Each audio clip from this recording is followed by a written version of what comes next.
नमस्कार मेरी प्यारी लॉयल फैमिली, मैं हूं मिस्टर एक्स और आज के पॉडकास्ट में आपके लिए बहुत ही ज़बरदस्त और बहुत ही ज़्यादा भयानक कहानी लेकर के आया हूं। साथियों, आज की स्टोरी थोड़ी लंबी होने वाली है, तो मैं आपको याद दिला दूं कि आप अपने कानों में ईयरफोन्स को अच्छे से ठूंस लीजिए ताकि कहानी का जो भाव मैं आपके लिए तैयार करने वाला हूं उसका फ्लो बीच में ना टूटे। इससे आपके कहानी सुनने का मजा कई गुना बढ़ जाएगा। साथियों, आज की कहानी हमें उत्तर प्रदेश के एक पागल खाने में काम करने वाले एक शख्स ने हमारे साथ शेयर की है। वो शख्स यहाँ पर सिक्योरिटी गार्ड का काम करता है और वो हर रोज वहाँ पर ऐसे कई केस देखता है। ऐसे ऐसे अजीबोगरीब केस आते हैं जिन्हें सुनकर हर कोई हैरान रह जाए और जिसकी वजह से ही वो लोग वहाँ पर आकर उस पागल खाने में कैद हो जाते हैं। लेकिन इन्हीं सभी के बीच में एक केस ऐसा था जो तंत्र मंत्र और भयानक प्रेत बाधाओं से जुड़ा हुआ था और इस वजह से एक महिला बहुत ही भयानक प्रकार से अपना मानसिक संतुलन खो चुकी थी और आज वह पागल खाने में कैद है। अब मैं यहाँ पर उस महिला का नाम तो नहीं ले सकता क्योंकि सबकी अपनी अपनी प्राइवेसी होती है, तो पूरी कहानी में मैंने पात्रों के नाम बदल दिए हैं। उस महिला की कहानी बड़ी ही रोचक और बहुत ही डरावनी है और इस कहानी को सुनने के बाद आपके मन में भी यह विचार आएगा कि आखिर एक माँ इतनी ज्यादा निर्दयी कैसे हो सकती है। भारतीय संस्कृति में कहा जाता है कि पुत्र कुपुत्र हो सकता है लेकिन माता कुमाता नहीं हो सकती। इसका मतलब है कि माता का अपने पुत्र के प्रति निस्वार्थ भाव वात्सल्य का प्रतीक है। लेकिन आज की कहानी आपको यह सोचने के लिए मजबूर कर देगी कि आखिर हम आज अपनी संस्कृति को अपने स्वार्थ के लिए कैसे तार तार कर रहे हैं। उस सिक्योरिटी गार्ड ने हमें बताया कि ये कहानी उत्तर प्रदेश की दो माँओं की है, जिनमें से एक ने मातृत्व का सुख पाने के लिए एक खौफनाक कदम उठाया और दूसरी ने उससे ज्यादा खौफनाक कदम उठाकर उसका मातृत्व छीना और उसके परिणाम स्वरूप कई लोगों की जिंदगी खराब हो गई। तो स्टोरी को शुरू करें उससे पहले आपसे यही कहूंगा कि अगर अब तक भी आप हमारी लॉयल फैमिली के मेंबर नहीं बने हैं तो चैनल को सब्सक्राइब करके इस रिश्ते की गांठ को और मजबूत कर लीजिए ताकि हर रोज शाम के शाम आपको बेहतरीन से बेहतरीन कहानियां सुनने को मिल सके। और हाँ, जितने भी लोग कहानी सुन रहे हैं वो अपना एक प्यारा सा कमेंट जरूर कर दे। तो चलिए आज की स्टोरी को शुरू करते हैं। असल में आज से 15 साल पहले पंकज की शादी अपने माता पिता के द्वारा पसंद की हुई अलका से हुई। अलका पंकज की ही तरह पढ़ी लिखी समझदार लड़की थी। वो अपने परिवार का पूरा ख्याल रखती थी, लेकिन जब शादी के 3 साल तक भी उनको संतान सुख नहीं मिला तब उनके जीवन में परेशानी बढ़ सी गई। सारी महिलाओं की तरह अलका भी मां बनना चाहती थी, इसलिए उसने इस बारे में डॉक्टर से भी बात की। डॉक्टर ने जब पंकज और अलका के सारे टेस्ट किए तो डॉक्टर ने कहा, देखिए आप दोनों पूरी तरह से स्वस्थ हैं। अगर आप फिर भी बच्चा नहीं कर पा रहे तो आप IVF की हेल्प ले सकते हैं। उनकी बात सुनकर वे दोनों वापस आ गए। अब अलका पंकज से जिद करने लगी कि उसे बच्चा चाहिए, इसलिए वो लोग IVF की हेल्प ले ही लेते हैं। लेकिन पंकज ने इसके लिए मना करते हुए कहा, देखो अलका, हर चीज अपने समय से ही होगी, इसलिए जल्दबाजी मत करो। जब ऊपर वाला चाहेगा तब हम माता पिता जरूर बनेंगे। ये सुनकर अलका चुप रह जाती। इसी तरह साल भर और बीत गया, लेकिन अलका और पंकज के वहां कोई खुशखबरी नहीं आई। लेकिन अलका को बुरा तो तब लगा जब उसकी देवरानी, जिसकी शादी उससे 2 साल बाद हुई थी, उसने एक दिन सबको घर में इकट्ठा किया। तब अलका की सास बोली, क्या बात है छोटी बहू, तुमने सबको यहाँ क्यों इकट्ठा किया है? तब उसकी देवरानी बोली, पहले आप सभी मुंह मीठा कीजिए। उनको समझ नहीं आ रहा था कि वो ऐसा क्या सुनाने वाली है। फिर तभी सबने मिठाई खाई और फिर उसकी सास ने कहा, अब तो बता बहू कि क्या बात है। तब उसकी देवरानी शर्माते हुए बोली, माँ जी, आप दादी बनने वाली हो। ये सुनकर घर में सारे लोग बहुत खुश हुए, सिवाय अलका के। अलका को इस बात का बुरा लग रहा था कि उससे पहले उसकी देवरानी माँ कैसे बन सकती है। वहीं ये सब सुनकर उसकी सास अलका को ताना मारते हुए बोली, चलो अच्छा है कि कम से कम पोते का मुंह देखकर तो मरूंगी। वरना बड़ी बहू की शादी के 4 साल होने को आई हैं, लेकिन अभी तक इस घर में एक बच्चे की किलकारियां ना गूंजी। ये बात अलका को बहुत बुरी लगी, लेकिन वो कुछ ना बोली। लेकिन तभी पंकज बोला, माँ, वक्त से पहले कभी कुछ नहीं मिलता और मुझे कोई आपत्ति नहीं है कि मुझे बच्चा अब हो या बाद में, जैसी ऊपर वाले की मर्जी। पंकज की बातों से अलका को हिम्मत तो बंधी थी, लेकिन अब उसकी सास उसे बात बात पर बांझ होने का ताना देने लगी थी। यहां तक कि उसे उसकी देवरानी से भी दूर रखने लगी थी, ये बोलकर कि अगर अलका की परछाई उसकी देवरानी पर पड़ी तो बच्चे के लिए अच्छा नहीं होगा। इन सब से परेशान होकर एक रात अलका ने पंकज से दोबारा कहा, सुनिए जी, अब मुझसे मांझी के ताने सहे नहीं जाते, चलिए ना IVF की मदद ले ही लेते हैं। तब पंकज ने कहा, मैं तुम्हारी मनोदशा समझ सकता हूं, लेकिन थोड़ा समझने की कोशिश करो। इस प्रक्रिया में बहुत खर्चा आता है और उतने पैसे जुटाने का सामर्थ्य फिलहाल मुझ में नहीं है। अगर ये लोग तुम्हें इतना परेशान कर रहे हैं तो हम किराए पर मकान लेकर अलग रह सकते हैं। ये सुनकर अलका ने मना कर दिया। अब यहां पर मैं एक बात आपको बता दूं कि अलका पढ़ी लिखी तो थी, लेकिन उस छोटे से गांव में जहां ये पूरा परिवार रहता था, वहां की औरतों को बाहर काम करने की इजाजत नहीं थी। इसलिए पढ़ी लिखी होने के बावजूद अलका घर तक ही सीमित थी। इसी तरह से एक दिन जब वो घर पर अकेली थी, तब एक बाबा वहां आया। उसे देखकर अलका ने उसे भिक्षा दी। तब उस बाबा ने कहा, तू कुछ परेशान लग रही है बेटी, सब कुशल मंगल तो है ना? इस पर अलका बोली, सब ठीक है बाबा। तब वो बाबा बोले, तू मातृत्व का सुख चाहती है, लेकिन तेरा पति इसमें तेरी सहायता नहीं करना चाहता ना? कोई बात नहीं, अपने पति के साथ आज रात को श्मशान के पास आओ, वहां हमारे गुरुदेव तुम्हारी सारी समस्या हल कर देंगे। ये सुनकर अलका की आंखों में चमक आ गई। उसने उसे धन्यवाद दिया और फिर वो बाबा वहां से चला गया। पंकज के शाम को घर आते ही अलका ने उसे आज की सारी बात बताई। उसे सुनकर पंकज बोला, देखो अलका, ये सब फ्रेंड होते हैं, सिर्फ पैसे ऐंठते हैं। ये सुनकर अलका को गुस्सा आ गया और वो बोली, तुम IVF का सहारा लेने नहीं दे रहे, और अगर कोई सामने से हमारी तरफ चलकर आया है तो तुम उसकी सहायता लेने नहीं दे रहे। ये भी तो हो सकता है ना कि वो हमारी हेल्प कर दे, और अगर उसने पैसे मांगे तो हम वापस आ जाएंगे। पंकज जाना तो नहीं चाहता था, लेकिन अलका की जिद के आगे उसे झुकना पड़ा और फिर वे दोनों उसी रात उस बाबा के पास गए। वहां वो बाबा अपने गुरु के साथ बैठा हुआ था। इस दौरान अलका उनके पास आई और उनके पैर छूते हुए बोली, प्रणाम बाबा, आज दोपहर में आप हमारे घर आए थे। वो बाबा बोला, हाँ, ये हमारे गुरु हैं, ये आपकी समस्या हल कर देंगे। ये सुनकर गुरु बोले, देख बेटी, मैं समझ पा रहा हूं कि तुझे संतान सुख चाहिए और वो तेरे जीवन में है भी, लेकिन अभी नहीं, उसमें थोड़ा समय लगेगा। ये सुनकर अलका रुआम से स्वर में बोली, मेरी शादी को 4 साल हो चुके हैं बाबा, और अब तो ससुराल वाले मुझे ताना भी देने लगे हैं, मुझसे ये सहा नहीं जाता। बाबा बोले, ये तकलीफ सिर्फ कुछ समय के लिए है बेटी, कुछ समय बाद जब तुझे संतान हो जाएगी तो सब ठीक हो जाएगा, कुछ समय के लिए तुझे झेलना ही पड़ेगा। अलका बोली, बाबा, अगर मेरे जीवन में संतान सुख है तो क्या वो मुझे अभी नहीं मिल सकता? बाबा बोले, देख बेटी, हर चीज का अपना एक समय होता है और समय से पहले कोई भी चीज पाना सही नहीं होता। जो चीज तुम्हारे भाग्य में कुछ साल बाद लिखी है, अगर तुमने उसे अभी पा लिया तो इसके परिणाम घातक हो सकते हैं। तब अलका बोली, आप कृपा करके मुझे संतान प्राप्त करने का कोई टोटका बता दीजिए तो मैं मां बन पाऊं। आगे अगर किसी भी तरह की कोई भी हानि होती है तो इसके लिए मैं तैयार हूं। उसकी बात सुनकर बाबा ने पंकज से पूछा, तुम बताओ, क्या तुम अपने भाग्य में लिखा संतान प्राप्ति का सुख अब भी लेना चाहते हो?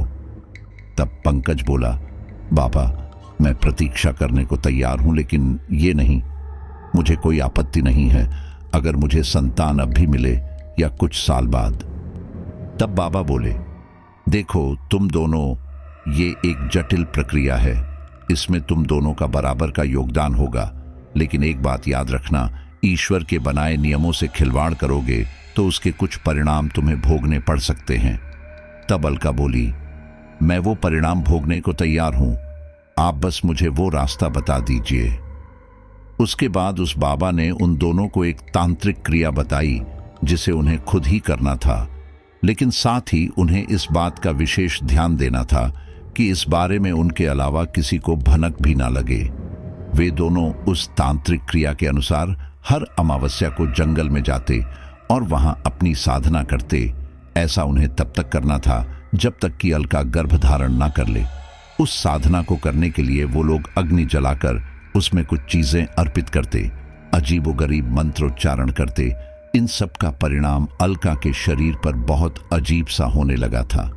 इस क्रिया के अनुसार इसमें शामिल महिला को ये क्रिया करने के 2 दिन पहले और क्रिया करने के 2 दिन बाद तक सूर्य की रोशनी में नहीं जाना था। अलका ऐसा ही करती। वो हर अमावस्या से 2 दिन पहले तक बीमारी का बहाना बनाकर अपने कमरे में ही रहती थी। उसकी सास और देवरानी को इससे कोई आपत्ति न थी, क्योंकि वो तो वैसे भी नहीं चाहती थी कि अलका की परछाई उसके होने वाले बच्चे पर पड़े। खैर, ऐसे ही 3 अमावस्या तक करने के पश्चात अलका ने आखिरकार गर्भ धारण कर ही लिया। अलका और पंकज इससे बहुत खुश हुए। वहीं उसकी सास और देवरानी के मुंह पर अब ताला लग चुका था। पंकज अपनी तरफ से अलका का पूरा ख्याल रखता, वहीं अब उसकी सास भी उसका काफी ख्याल रखने लगी थी। कुछ महीनों बाद उसकी देवरानी को एक बेटी हुई। वहीं उसके 5 महीने बाद अलका को एक बेटा हुआ। जैसे ही उसकी देवरानी को यह पता चला कि अलका को बेटा हुआ है, तो उसे उससे काफी जलन हुई, क्योंकि उसकी सास भी पोता ही चाहती थी और वो अलका से उन्हें मिल चुका था। खैर, अलका के घर आने पर उसकी पूछ काफी बढ़ गई। उसकी सास भी उसे सिर आंखों पर बैठाकर रखने लगी, जिसे देखकर उसकी देवरानी को उस पर बहुत गुस्सा आता, लेकिन वो कुछ न कह पाती। समय के साथ दोनों बच्चे बड़े हो रहे थे। अब वे दोनों बच्चे ही 6-6 साल के हो चुके थे, लेकिन अलका की सास का झुकाव अलका के बेटे की ओर ज्यादा था। वहीं पंकज भी अपने भाई ब्रिज से काफी ज्यादा कमाने लगा था। इस कारण अलका की देवरानी पूनम को अब अलका से बहुत ज्यादा चिढ़ होने लगी थी। इसलिए वो कैसे भी करके अलका की गृहस्थी उजाड़ना चाहती थी। इसके लिए एक दिन वो एक तांत्रिक से मिली। तांत्रिक को उसने ये बताया कि बाबा, मैं बहुत परेशान हूं। मेरी जेठानी ने मेरी जिंदगी नर्क बना रखी है। इतना ही नहीं, वो मुझे और मेरी बेटी को रास्ते से हटाना चाहती है। इसके लिए मेरी सहायता कीजिए। ये सुनकर वो तांत्रिक बोला, तेरी जेठानी तुम लोगों के साथ ही रहती है? वह बोली, जी बाबा। तांत्रिक ने उसे एक लाल पोटली उसे देते हुए कहा, ये पोटली अपनी जेठानी के तकिए के नीचे रख देना। इसमें एक प्रेत का वास है। इसे अपने तकिए या गद्दे के नीचे रखकर अपनी इच्छा बता देना। वो प्रेत इसमें से निकलकर उसके पीछे पड़ जाएगा, जो भी इसके ऊपर सोएगा। लेकिन हाँ, इस बात का ख्याल रखना कि वो प्रेत तेरी एक ही इच्छा पूरी कर सकता है, इसलिए सोच समझकर कुछ मांगना। और दूसरी बात, काम पूरा होते ही इस पोटली को जला देना, नहीं तो वो प्रेत तुम्हारे पीछे पड़ जाएगा इस पोटली को जलाने के लिए। उसने तांत्रिक को धन्यवाद कर कुछ रुपए दिए और फिर वो घर आ गई। घर आते ही उसने वो पोटली छिपके से जाकर अलका के सिरहाने के नीचे जाकर रख दी और फिर कहा, जो भी इसके ऊपर सोए वो मारा जाए। ये बोलकर पूनम वहां से चली गई। जिस जगह पर पूनम ने वो पोटली रखी थी, वहां अलका की जगह उसका बेटा सोता था। अगले दिन जब उसने अलका को सामान्य देखा तो वह हैरान रह गई। उसे उस तांत्रिक पर बहुत गुस्सा आता, लेकिन फिर अगले ही पल छत पर से कुछ शोर सुनाई दिया। वो आवाज सुनकर जब सारे लोग छत पर पहुंचे तो पता चला कि अलका का बेटा छत से गिर गया था। ये देखकर अलका दौड़ी दौड़ी नीचे भागी और अपने बच्चे को उठाकर तेजी से अस्पताल की ओर भागी। लेकिन तब तक काफी देर हो चुकी थी। अलका का बेटा इस दुनिया से जा चुका था। इसी दौरान मौके का फायदा उठाकर पूनम अलका के कमरे में जाकर वो पोटली ले आई और अपने कमरे में छिपा दिया। जिस समय ये सब हुआ, उस समय अलका का बेटा मोहल्ले के कुछ बच्चों के साथ छत पर खेल रहा था। उनमें उसकी देवरानी की भी बेटी थी। घर के सब लोगों ने उससे पूछा, विद्या, आखिर क्या हुआ था? चीकू नीचे कैसे गिरा? तब विद्या बोली, पता नहीं, हम सब खेल रहे थे, फिर अचानक उसे एक धक्का लगा और वो नीचे गिर गया। सब लोगों ने इसे एक हादसा मानकर जीवन में आगे बढ़ने का फैसला किया, लेकिन अलका को यह मंजूर नहीं था। अलका अब किसी भी तरह से अपने बेटे को वापस पाना चाहती थी। अलका ने अपना बेटा खोया था, इसलिए घर वाले उसे हमेशा खुश रखने की कोशिश करते। वहीं उसकी देवरानी को डर लगने लगा था कि कहीं उसकी ये करतूत सबके सामने ना आ जाए। अलका अब सबसे कटी कटी सी रहने लगी थी। घर वाले उससे बात करते, लेकिन वो अब हमेशा अपने कमरे में ही पड़ी रहती। इसी दौरान वो इंटरनेट पर अपने खोए हुए बेटे को वापस पाने का तरीका देखने लगी। उनमें से उसने एक क्रिया देखी और फिर वो करने की सोची। रात में सबके सोने के बाद अलका छत पर गई। वहां उसने एक विशेष आकृति बनाई। उसमें उस क्रिया में निर्देश अनुसार सारी सामग्री जैसे कि कुमकुम, चावल, नींबू वगैरह रखे और फिर उसके सभी कोनों पर एक एक मोमबत्ती रखकर उसे जलाकर क्रिया में दिए गए मंत्रों का उच्चारण करने लगी। ये सिलसिला लगभग आधे घंटे तक चला। फिर उसके बाद उसने वो सब समेटा और फिर वापस अपने कमरे में आकर सो गई। उस क्रिया के अनुसार उसे अब 1 हफ्ते का इंतजार करना था, लेकिन 1 हफ्ते बाद भी इसका कोई असर नहीं हुआ। फिर उसने अपने मोबाइल से कोई दूसरी क्रिया टटोलनी शुरू की। कुछ दिनों बाद उसने सबके सोने के बाद वह क्रिया भी की, लेकिन इसका भी कोई असर नहीं हुआ।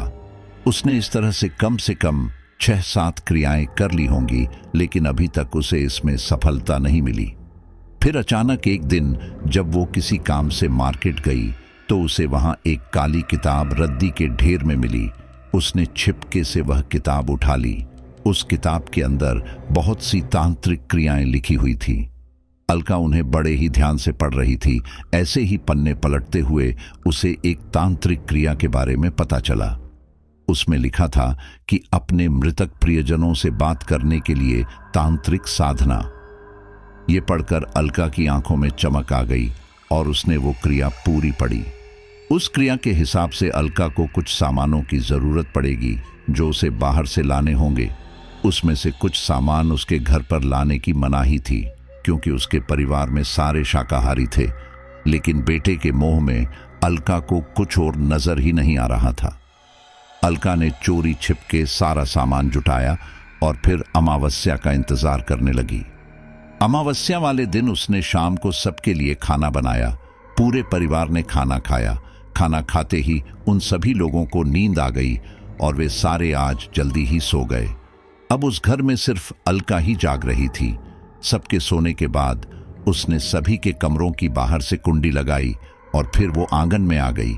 वहां बैठकर वो अपनी साधना का सारा सामान रखने लगी। कुछ ही देर में उसने सब रख दिया और अब वो मध्य रात्रि का इंतजार करने लगी। समय होते ही अलका ने जल्दी से कुंड में अग्नि प्रज्वलित की और फिर उस काली किताब में लिखे मंत्रों का उच्चारण करने लगी। कुछ देर बाद उसने मंत्रोच्चारण करना बंद किया और फिर एक मुर्गे का पंजा निकाला। उस मुर्गे के पंजे को कुछ मंत्रोच्चारण करते हुए उसने सिंदूर घुले पानी में डाल दिया। कुछ देर तक मंत्रोच्चारण करते हुए अलका उसे धोती रही। फिर कुछ देर बाद उसने उस पंजे को अपने बेटे के पकड़े से पहुंचकर उस कपड़े को एक डंडी पर लपेट दिया। ये करने के बाद वो लगातार मंत्रोच्चारण करते हुए अग्नि में घी, चावल वगैरह सब डाल रही थी। अंत में उसने मंत्रोच्चारण करते हुए उस पंजे की भी आहुति दी और फिर ये क्रिया संपन्न की। ये क्रिया करने के बाद उसने फटाफट सारा सामान समेटना शुरू कर दिया, क्योंकि घर में किसी को भी अगर पता चला कि अलका ये सब कर रही है तो वो लोग उसे ये सब करने नहीं देंगे। खैर, सारा सामान समेटकर अलका ने एक बड़े से थैले में डाल दिया। उसके अंदर उस क्रिया की राख वगैरह भी थी। फिर उसके ऊपर कुछ कूड़ा भी डाल दिया ताकि घर में सबको लगे कि ये बस कूड़ा है। ये सब करने के बाद अलका ने सभी के कमरों का दरवाज़ा खोला और वो लकड़ी का डंडा जिस पर अलका ने अपने बेटे का कपड़ा लपेटा था उसे उसने उठाकर अपनी अलमारी में अपनी साड़ियों के अंदर छिपा दिया। अगले दिन अलका घर से काम का बोलकर निकली और फिर उस थैले को भी अपने साथ ले लिया। बाहर निकलकर वह अपने घर के पास मौजूद तालाब के पास आई। उसने आसपास देखा। जब वो निश्चित हो गई कि वहां कोई नहीं है, तब उसने वो क्रिया का सारा सामान उस तालाब के पानी में डाल दिया। ये करने के बाद अलका के चेहरे पर काफी संतोष नजर आ रहा था। फिर वो चुपचाप वापस घर आ गई। घर आते ही वो वापस अपने काम में लग गई। शाम के समय पंकज का उसे फोन आया और उसने कहा, हेलो अलका, आज ऑफिस में एक जरूरी काम आ गया है, इसलिए मैं आज लेट आऊंगा। अलका बोली, जी ठीक है, और फिर उसने फोन रख दिया। रात का खाना खाकर अलका अपने कमरे में गई। वहां आकर वो सोने के लिए लेटी ही थी कि उसे अचानक से सांस लेने में थोड़ी कठिनाई होने लगी। ऐसा नहीं था कि उसका कोई गला दबा रहा था, बल्कि उसे वहां हवा कुछ गाढ़ी सी महसूस हुई, ठीक वैसे ही जैसे ऊंचाई पर चढ़ने के समय हवा गाढ़ी महसूस होने लगती है। अलका को सांस लेने में कठिनाई हो रही थी, इसलिए वो उठ बैठी और फिर कमरे से बाहर आ गई। कमरे से बाहर हॉल में घर के सभी लोग बैठकर टीवी देख रहे थे। अलका को वहां आता देखकर उसकी सास बोली, क्या बात है बहू, तुम यहां क्यों आ गई? तुम तो सोने गई थी ना? तब अलका बोली, वो आज अभी वे आए नहीं हैं, इसलिए नींद नहीं आ रही थी, और अकेले तो वो कमरा काटने को दौड़ता है। कहते कहते अलका की आवाज थोड़ी रुआंसी हो गई। तभी उसकी देवरानी बोली, अरे दीदी, आपका बेटा नहीं है तो क्या हुआ? हमारी विद्या भी तो आपकी बेटी ही है, आप चाहें तो इसे रख सकती हैं। ये सुनकर अलका के चेहरे के भाव गंभीर हो चले, क्योंकि उसकी देवरानी बिना मतलब के उससे बात तक नहीं करती थी, और आज वो उसे अपनी बेटी देने को तैयार थी। उसे ये बात कुछ हजम नहीं हुई, इसलिए वो बोली, क्या बात है देवरानी जी, वैसे तो तुम मुझसे कभी सीधे मुंह बात भी नहीं करती थी, हमेशा अपनी बेटी को मुझसे दूर ही रखती थी, और आज तुम मुझे अपनी बेटी सौंप रही हैं। कहीं मेरे बेटे को तुमने तो नहीं मारा, ये सोचकर कि बाद में सब तुम्हारी बेटी को मिले। ये सुनकर पूनम के चेहरे पर हवाइयां उड़ने लगी थी, क्योंकि सच तो यही था, लेकिन फिर वो बात को संभालते हुए बोली, अरे नहीं नहीं दीदी, आप बहुत उदास रहने लगी हो ना, इसलिए ऐसा बोला। ये सुनकर अलका को कुछ अजीब लगा, क्योंकि उसका चेहरा कुछ और ही बयां कर रहा था, लेकिन वो सबके सामने कुछ ना बोलकर अपने कमरे में चली गई। कमरे में अब सब थोड़ा सामान्य लग रहा था, इसलिए वो वापस अपने बिस्तर पर आकर लेट गई। उस समय गर्मी का समय था, लेकिन अलका को अपने कमरे में ठंड सी लगने लगी थी। अलका ने पंखा बंद किया और फिर चादर ओढ़कर सो गई। अभी उसे सोए हुए 5-7 मिनट ही हुए होंगे कि तभी किसी ने एक झटके से अलका की चादर खींच ली। अलका ने लाइट जलाई और फिर आसपास देखने लगी कि किसने उसकी चादर खींची, लेकिन वहां सिवाय सन्नाटे के कुछ न था। ये देखकर अलका ने इसे अपना वहम मानकर दोबारा चादर खींचकर लाइट बंद करके सो गई। कुछ देर बाद दोबारा किसी ने अलका की चादर खींच ली। ये देखकर अलका घबराते हुए उठी। इस बार पूरी तरह से श्योर थी कि ये उसका वहम नहीं था। अलका लाइट जलाकर घबराते हुए आसपास देखने लगी। उसे समझ नहीं आ रहा था कि आखिरकार ये उसके साथ क्या हो रहा था, कि तभी किसी ने उसका पैर खींचकर उसे एक झटके में बेड से नीचे गिरा दिया। नीचे गिरते ही अलका जोर से चिल्लाई, आह! उसके चिल्लाने की आवाज सुनकर घर के सारे लोग कमरे में आए। वहां आकर उन्होंने देखा कि घबराई हुई अलका जमीन पर पड़ी है। ये देखकर उसकी सास उसके पास आई और बोली, क्या बात है बहू, तुम ऐसे चीखी क्यों, और तुम इस तरह जमीन पर क्यों बैठी हो? अलका घबराते हुए अपनी सास के सीने से जा लगी और बोली, मां, इस कमरे में कुछ तो है, उसने मुझे नीचे गिरा दिया। उसकी सास बोली, अरे तुझे धोखा हुआ होगा, तू जरूर नींद में गिरी होगी, आराम से सो जा, हम यहीं हैं। अलका बोली, नहीं मां, मैं जाग रही थी उस समय, सच में यहां कोई है। ये सुनकर उसकी देवरानी मन ही मन बहुत खुश हुई, क्योंकि वो हमेशा से अलका को ही प्रताड़ित करना चाहती थी, लेकिन गलती से उसका निशाना अलका का बेटा बन गया। इसलिए वो बोली, दीदी, आप जरूर अपने बेटे के गम में पागल हो गई हैं। यकीन मानिए ऐसा कुछ नहीं है, हम भी तो यहां पर हैं। ये सुनकर अलका कुछ बोलती उससे पहले ही उसकी सास बोली, ठीक है बहू, मैं आज रात तुम्हारे साथ ही सो जाती हूं। इससे अलका कुछ शांत हुई और फिर घर के सारे लोग वापस चले गए। अब अलका अपनी सास के साथ सो रही थी। कमरे का तापमान अब भी काफी ठंडा था। दोनों सास बहू चादर ओढ़े सो रही थी कि तभी अलका को कुछ अजीब सी फुसफुसाहट सुनाई दी। वो आवाज सुनकर अलका घबराते हुए बोली, मां, आपने वो आवाज सुनी?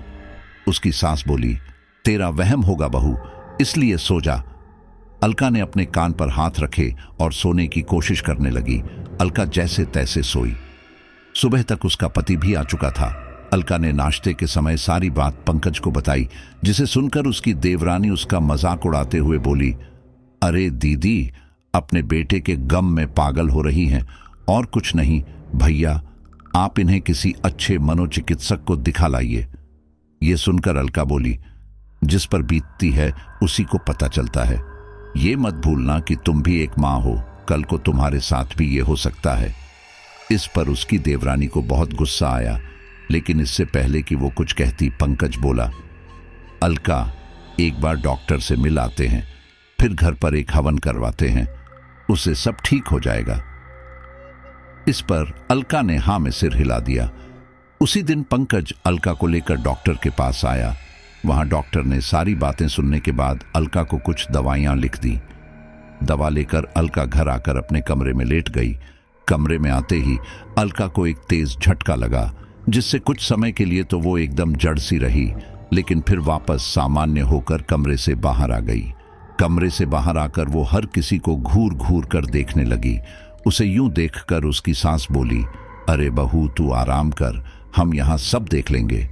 लेकिन अलका उसे बस एक तक देखती रही। उसे यूं घूरता देखकर उसकी सास बोली, क्या हुआ, तू ऐसे क्यों देख रही है? अलका बोली, दादी, आपने मुझे नहीं पहचाना। ये सुनकर अलका की सास हैरान रह गई और वो बोली, बहू, ये तू अचानक से मुझे दादी क्यों बोल रही है? अलका बोली, दादी, ये मैं हूं, चीकू। उस समय रसोई में काम कर रही अलका की देवरानी पूनम ने भी ये सब सुना। ये सुनकर उसकी आंखें फटी की फटी रह गई। उसे डर सताने लगा कि कहीं अब सबको पता ना चल जाए कि उसकी वजह से ही चीकू की मौत हुई थी। इसलिए वो दौड़कर बाहर आई और बोली, माँ, दूर हटिए दीदी से, उनके ऊपर चीकू का भूत आ चुका है। ये सुनकर उसकी सास अलका से दूर हुई।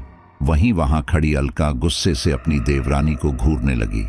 अब इससे पहले कि कोई कुछ समझ पाता, अलका उस पर झपटी। अलका ने गुस्से में अपनी देवरानी की गर्दन पकड़ ली। ये देखकर उसकी सास काफी घबरा गई और वो घबराते हुए बोली, ये तू क्या कर रही है अलका?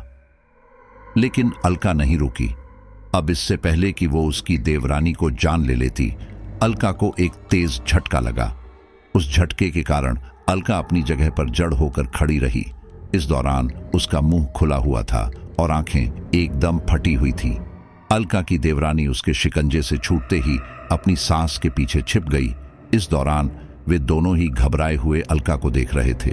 कुछ देर बाद अलका ने अपने दोनों हाथ आगे किए और उन्हें अजीब तरह से मोड़ते हुए अपने मुंह से एक अजीब सी कट कट की आवाज निकालने लगी। कुछ देर बाद उसने अपनी गर्दन एक ओर मोड़ी और घूमकर अपनी सास और देवरानी को अजीब ढंग से घूरते हुए धीरे धीरे उनकी ओर बढ़ने लगी। ये देखकर उसकी सास और देवरानी घबराते हुए पीछे की ओर मौजूद कमरे की ओर भागी। कमरे में आते ही उन्होंने दरवाजा बंद किया और दरवाजे से पीठ टिकाकर खड़ी हो गई। कुछ देर बाद अलका वहां आई और दरवाजा पीटने लगी। उसकी सास और देवरानी घबराते हुए ये सब सुन रही थी। तभी उसकी देवरानी बोली, माँ, अब हम क्या करेंगे? अभी तो घर पर हमारे अलावा कोई मर्द भी नहीं है जो दीदी को काबू में करे। उसकी सास बोली, एक काम कर, मेरे दोनों बेटों को फोन कर। उसकी देवरानी पूनम बोली, कहां से फोन करूं? मेरा फोन तो मेरे कमरे में है और ये तो आपका और बाबूजी का कमरा है। ये सुनकर उसकी सास घबराते हुए बोली, हे भगवान, अब क्या करें? वहीं दूसरी तरफ अलका दरवाजा खटखटाते हुए भयानक ढंग से बोली, खोलो, दरवाजा खोलो। लेकिन उन दोनों ने दरवाजा नहीं खोला। लगभग 10 मिनट तक अलका ऐसे ही दरवाजा खटखटाती रही और फिर बेहोश होकर वहीं गिर पड़ी। उसकी सास और देवरानी दोनों इतना डर गई थी कि अलका के बेहोश होने के बाद भी उन्होंने दरवाजा नहीं खोला। कुछ देर बाद जब विद्या बाहर से खेलकर वापस आई तो अलका को ऐसे बेहोश देखकर उसने उसके मुंह पर पानी छिड़का। पानी के छींटे पड़ते ही अलका को होश आया।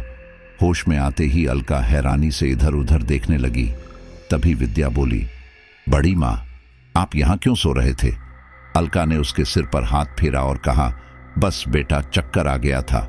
इतने में ही विद्या की आवाज सुनकर अलका की सास और देवरानी दरवाजा खोलकर बाहर आईं। बाहर आते ही अलका की देवरानी ने विद्या को उठाया और घबराते हुए वहां से ले गई। ये देखकर अलका अपनी सास से बोली, क्या बात है माँ, आप लोग मुझसे ऐसे क्यों डर रहे हैं? तब उसकी सास हैरानी से बोली, क्या तुम्हें कुछ भी याद नहीं? अलका बोली, आप क्या बोल रही हैं, मेरी समझ में कुछ नहीं आ रहा। विद्या को कमरे में बंद करके उसकी देवरानी वहां आई और गुस्से में बोली, बस माँ, हम ऐसे इनके साथ इस घर में नहीं रह सकते, इसलिए आप इन्हें बोल दीजिए कि अपना बंदोबस्त कहीं और कर ले। ये सुनकर अलका गुस्से में बोली, तुम कौन होती हो ये बोलने वाली? ये घर जितना तुम्हारे पति का है उतना ही मेरे पति का भी है, और अगर तुम्हें मुझसे इतनी ही तकलीफ है तो तुम यहां से जा सकती हो। अब ये सुनकर उसकी देवरानी कुछ बोलती उससे पहले ही उसकी सास बोली, देखो तुम दोनों, कोई कहीं नहीं जाएगा, मेरे जीते जी इस घर के दो टुकड़े नहीं होंगे, अब जाओ अपने अपने कमरे में। ये सुनकर वे दोनों अपने अपने कमरे में चली गई। शाम को सबके घर आते ही अलका की सास ने सारी बातें बताई। तब पंकज बोला, अलका को कल ही मैं किसी तांत्रिक के पास लेकर जाता हूं। इतने में ही पूनम बोली, उससे क्या होगा भैया, आज उन्होंने मेरी गर्दन पकड़ी है, कल को वो घर में किसी और को नुकसान नहीं पहुंचाएगी, इसकी क्या गारंटी है? कहीं वो मेरी बेटी को कोई नुकसान ना पहुंचा दे। पंकज बोला, तो तुम क्या चाहती हो? पूनम बोली, आप उन्हें लेकर कहीं और जाइए। ये सुनकर पंकज ने सहज भाव से कहा, डर तुम्हें है तो तुम दोनों अपनी बेटी के साथ कहीं और शिफ्ट हो जाओ, क्योंकि घर में बाकियों को तो कोई आपत्ति नहीं है। पंकज की बात सुनकर पूनम हैरान रह गई। वहीं पंकज अपने कमरे में आ गया। वहां आकर उसने अलका से पूछा, क्या बात है, तुम ठीक तो हो ना?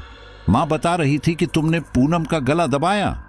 अलका बोली, मुझे कुछ याद नहीं है, मुझे बस इतना याद है कि मैं दवा खाकर अपने कमरे में सो रही थी। फिर जब मेरी आंखें खुली तो मैं मां बाबूजी के कमरे के बाहर थी और विद्या मेरे पास थी। पंकज बोला, फिक्र मत करो, हम इस बारे में कुछ करेंगे, तुम खाना खाकर दवा लेकर सो जाना। अगले दिन सुबह के समय सब लोग काम पर जाने की तैयारी कर रहे थे। वहीं अलका और पूनम नाश्ता बना रहे थे। इसी दौरान अलका को एक तेज झटका लगा। वो झटका लगते ही अलका जड़ हो गई। अलका को ऐसे देखकर पूनम को माजरा समझते देर न लगी और वो फौरन बाहर की ओर भागी। बाहर आते ही वो चीखते हुए बोली, दीदी के ऊपर फिर से कुछ आ गया है। सब लोग हैरानी से रसोई की ओर देखने लगे। तभी अंदर से चेहरे पर सपाट भाव लिए अलका वहां आई। उसे देखते ही पंकज उसके पास गया और बोला, अलका, क्या हुआ तुम्हें? लेकिन अलका ने उसकी बात का कोई जवाब नहीं दिया।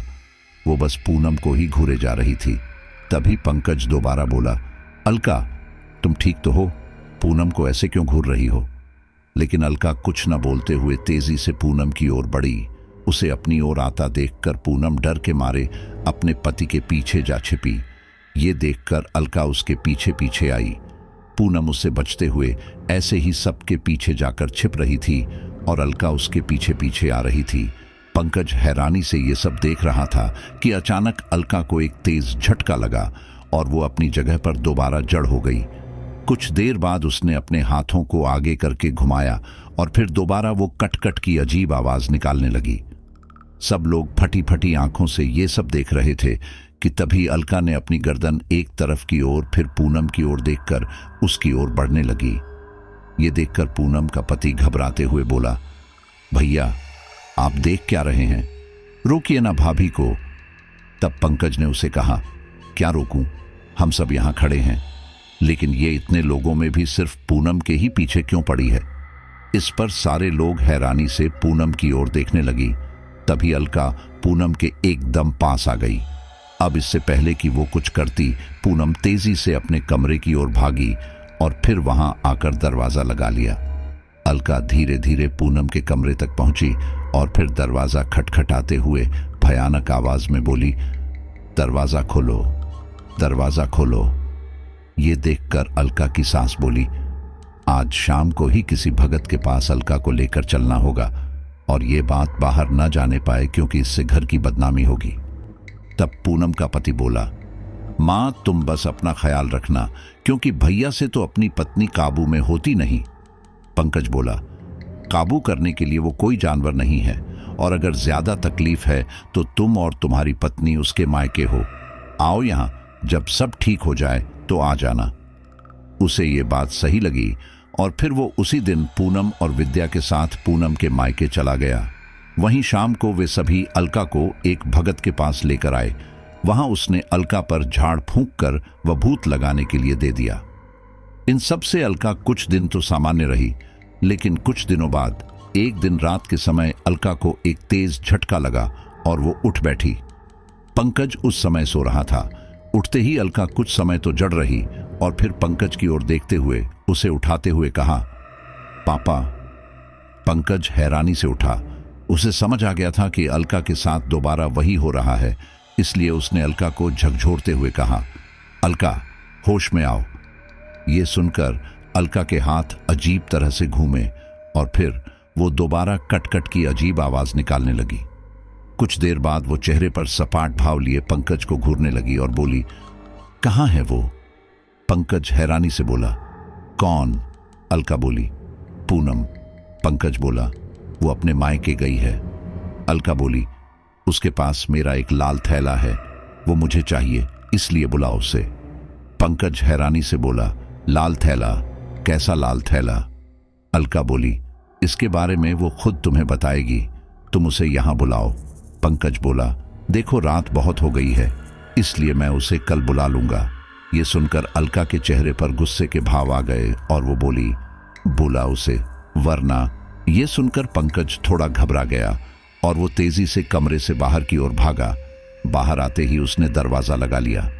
अलका दरवाजे के पास आई और दरवाजा पीटते हुए गुस्से में बोली, खोलो, दरवाजा खोलो। वो आवाज सुनकर पंकज के माता पिता वहां आ गए। उनके आते ही पंकज ने उन्हें सारी बात बताई। ये सुनकर पंकज की मां हैरानी से बोली, पूनम के पास इसकी कौन थी थैली है जिसे पाने के लिए ये ऐसे कर रही है? ये सुनकर पंकज बोला, मां मुझे लगता है कि ये मामला इतना सीधा है नहीं जितना दिखता है। पंकज के पिता बोले, तो अब हमें क्या करना चाहिए? पंकज की मां बोली, देखो सब, ये जो भी है अपने उस थैले की वजह से है, इसलिए कल ही पूनम को झूठ बोलकर यहां बुलाना पड़ेगा। अब तो उससे ही पता चलेगा कि आखिर ये थैले का क्या चक्कर है। अगले दिन सुबह सुबह पंकज की मां ने पूनम को फोन करके कहा, बहू यहां अब सब ठीक है, इसीलिए तुम लोग आज ही घर वापस आ जाओ। ये सुनकर पूनम ने राहत की सांस ली और फिर उसी शाम को वो लोग घर आ गए। उस समय अलका खाना बना रही थी, लेकिन पूनम के आने की आवाज सुनकर उसे अचानक से एक तेज झटका लगा और वो दोबारा जड़ हो गई। कुछ देर बाद हाथों को इसी तरह से घुमाने के बाद उसने वही कट-कट की अजीब सी आवाज निकाली और फिर रसोई से बाहर आ गई। बाहर आते ही वो बोली, पूनम वो थैला दे मेरा। ये सुनकर पूनम हक्की बक्की रह गई। उसने अपनी सास की ओर देखा और फिर गुस्से में कहा, मतलब आपने हमसे झूठ बोला कि ये ठीक हो गई है? अरे आपने मेरा ना सही मेरी बच्ची का तो सोचा होता। तभी पंकज बोला, इस बारे में बाद में बात करेंगे, लेकिन पहले तुम ये बताओ कि इस थैले का क्या माजरा है। ये सुनकर पूनम के चेहरे पर हवाइयां उड़ने लगी। इन सब चक्करों में तो वो बाबा की कही बात भूल ही गई थी और अब उसे समझ आ चुका था कि आखिर अलका उसी के पीछे क्यों पड़ी थी। तभी अलका उसके एकदम पास आ गई और पूनम का गला पकड़ते हुए बोली, वो मुझे दे दे। इस दौरान पूनम ने जब अलका की आंखों में देखा तो उसमें एक वहशीपन दिखा, जिसे देखकर पूनम अंदर ही अंदर सहम उठी। लेकिन वो अगर ये सब स्वीकारेगी तो घर के सभी लोगों की नजरों में गिर जाएगी, इसलिए वो बोली, ए जी बचाइए मुझे, पता नहीं दीदी ये सब क्या बोल रही है। ये सुनकर पूनम के पति ने अलका को खींचकर वहां से अलग किया और फिर तेज आवाज में बोला, भैया आपसे अपनी पत्नी नहीं संभलती तो कोई बात नहीं, मैं आप दोनों के खिलाफ पुलिस में कंप्लेन करूंगा, फिर आपको पता चलेगा। ये सुनकर पंकज कुछ बोलता इससे पहले ही अलका गुस्से में बोली, अच्छा तो तुम लोग ऐसे नहीं मानोगे ना, कोई बात नहीं, जहां एक बच्चे को मारा है वहां दूसरा भी सही। ये बोलकर अलका ने विद्या को दबोच लिया। ये देखकर वहां मौजूद सारे लोग घबरा गए। वहीं विद्या रोने लगी। अपनी बेटी को इस तरह से देखकर पूनम की हिम्मत टूट गई और वो बोली, देखो, मेरी बेटी को कुछ मत करना, मैं वो थैला तुम्हें देती हूं। पूनम तेजी से अपने कमरे में गई। वहां अपनी साड़ियों के अंदर से उसने वो लाल थैला निकालकर अलका को देते हुए कहा, ये रहा वो लाल थैला। ये सुनकर अलका की बहशी आंखों में चमक आ गई और वो बोली, बहुत अच्छे। अब जैसा कि मैंने तेरे कहे अनुसार तेरी जेठानी के बच्चे को मारकर तेरा काम पूरा कर दिया है, अब तू मेरा काम कर, जल्दी से इस थैले को जला दे, वरना तेरी बेटी भी मेरे हाथों मरेगी।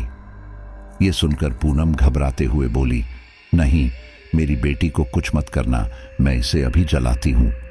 ये कहकर पूनम ने रसोई में से थोड़ा घासलेट लेकर उसके ऊपर छिड़का और फिर उस थैले को आग लगा दी। जैसे ही वो थैला पूरा जलकर राख हो गया तो अलका को एक तेज झटका लगा। इस दौरान उसकी आंखें एकदम फटी हुई थी और मुंह भी खुला हुआ था। इस दौरान वो ऊपर की ओर मुंह किए हुए खड़ी थी और विद्या भी उसके हाथों से नीचे आ गई थी। थोड़ी देर बाद अलका वहीं बेहोश हो गई। पंकज ने अलका को उठाकर उसके कमरे में सुलाया और फिर वो वापस बाहर आ गया, जहां सभी लोग पूनम को घेर कर खड़े थे। पूनम सिर झुकाए खड़ी थी। तब पंकज बोला, अभी अभी तुमने पुलिस में जाने की बात की थी ना, क्योंकि अलका ने तुम्हारी पत्नी का गला पकड़ा था। तुम्हारी पत्नी ने तो मेरे बेटे की हत्या करवाई है, उसके लिए मुझे कहां जाना चाहिए? यह सुनकर पूनम घबराते हुए बोली, मुझे माफ कर दीजिए आप सभी, मैंने जो भी किया नादानी में किया और मुझे अपनी गलती का पछतावा है। यह सुनकर पंकज की मां गुस्से में बोली, तुझे चीकू को मारने का पछतावा है या समय रहते उस पोटली को नहीं जलाया उसका पछतावा है? तुझे खुद एक मां होकर दूसरी मां की कोख उजाड़ते हुए शर्म नहीं आई? तब पूनम का पति बोला, मां, अब हो गई गलती, माफी तो मांग ही रही है ना, वैसे भी ये सब आपकी वजह से ही हुआ है। आप चीकू को विद्या से ज्यादा लाड करती थी, इस वजह से इसने ये किया। आपको दोनों बच्चों में भेदभाव नहीं करना चाहिए था। ये सुनकर उसकी मां उसे घूरते हुए बोली, भेदभाव तो मैंने अलका के साथ भी बहुत किया था।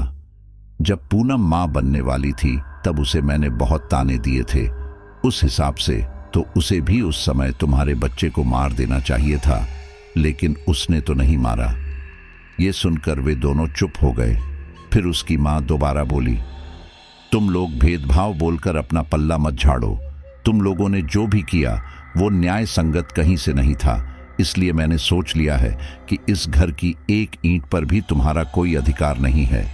अब अगर तुम्हें यहां रहना है तो किराया देना पड़ेगा, नहीं तो अपना इंतजार कहीं और कर लो। ते बोलकर पंकज की मां वहां से चली गई। अब तक अलका को होश आ चुका था और वह सामान्य हो चुकी थी। अपने कमरे के दरवाजे पर खड़ी अलका ने यह सब सुन लिया था। इस दौरान उसकी आंखों में आंसू थे। अलका के सामने उसके बेटे का कातिल खुला घूम रहा था, लेकिन अलका उसका कुछ नहीं कर पा रही थी। हालांकि पूनम ने उससे बात करने की कोशिश की, लेकिन अलका अब उसकी किसी बात का जवाब न देती। 1-2 दिन बाद पंकज ने अलका को एक ताबीज लाकर बांध दिया, ताकि कोई भी ऐसी शक्ति दोबारा अलका के शरीर पर काबू ना कर पाए। अब पूनम, ब्रिज और विद्या उस घर में एक किराएदार की तरह ऊपर वाले हिस्से में रहते थे। इन सब के 4-5 दिन बाद पूनम काम कर रही थी।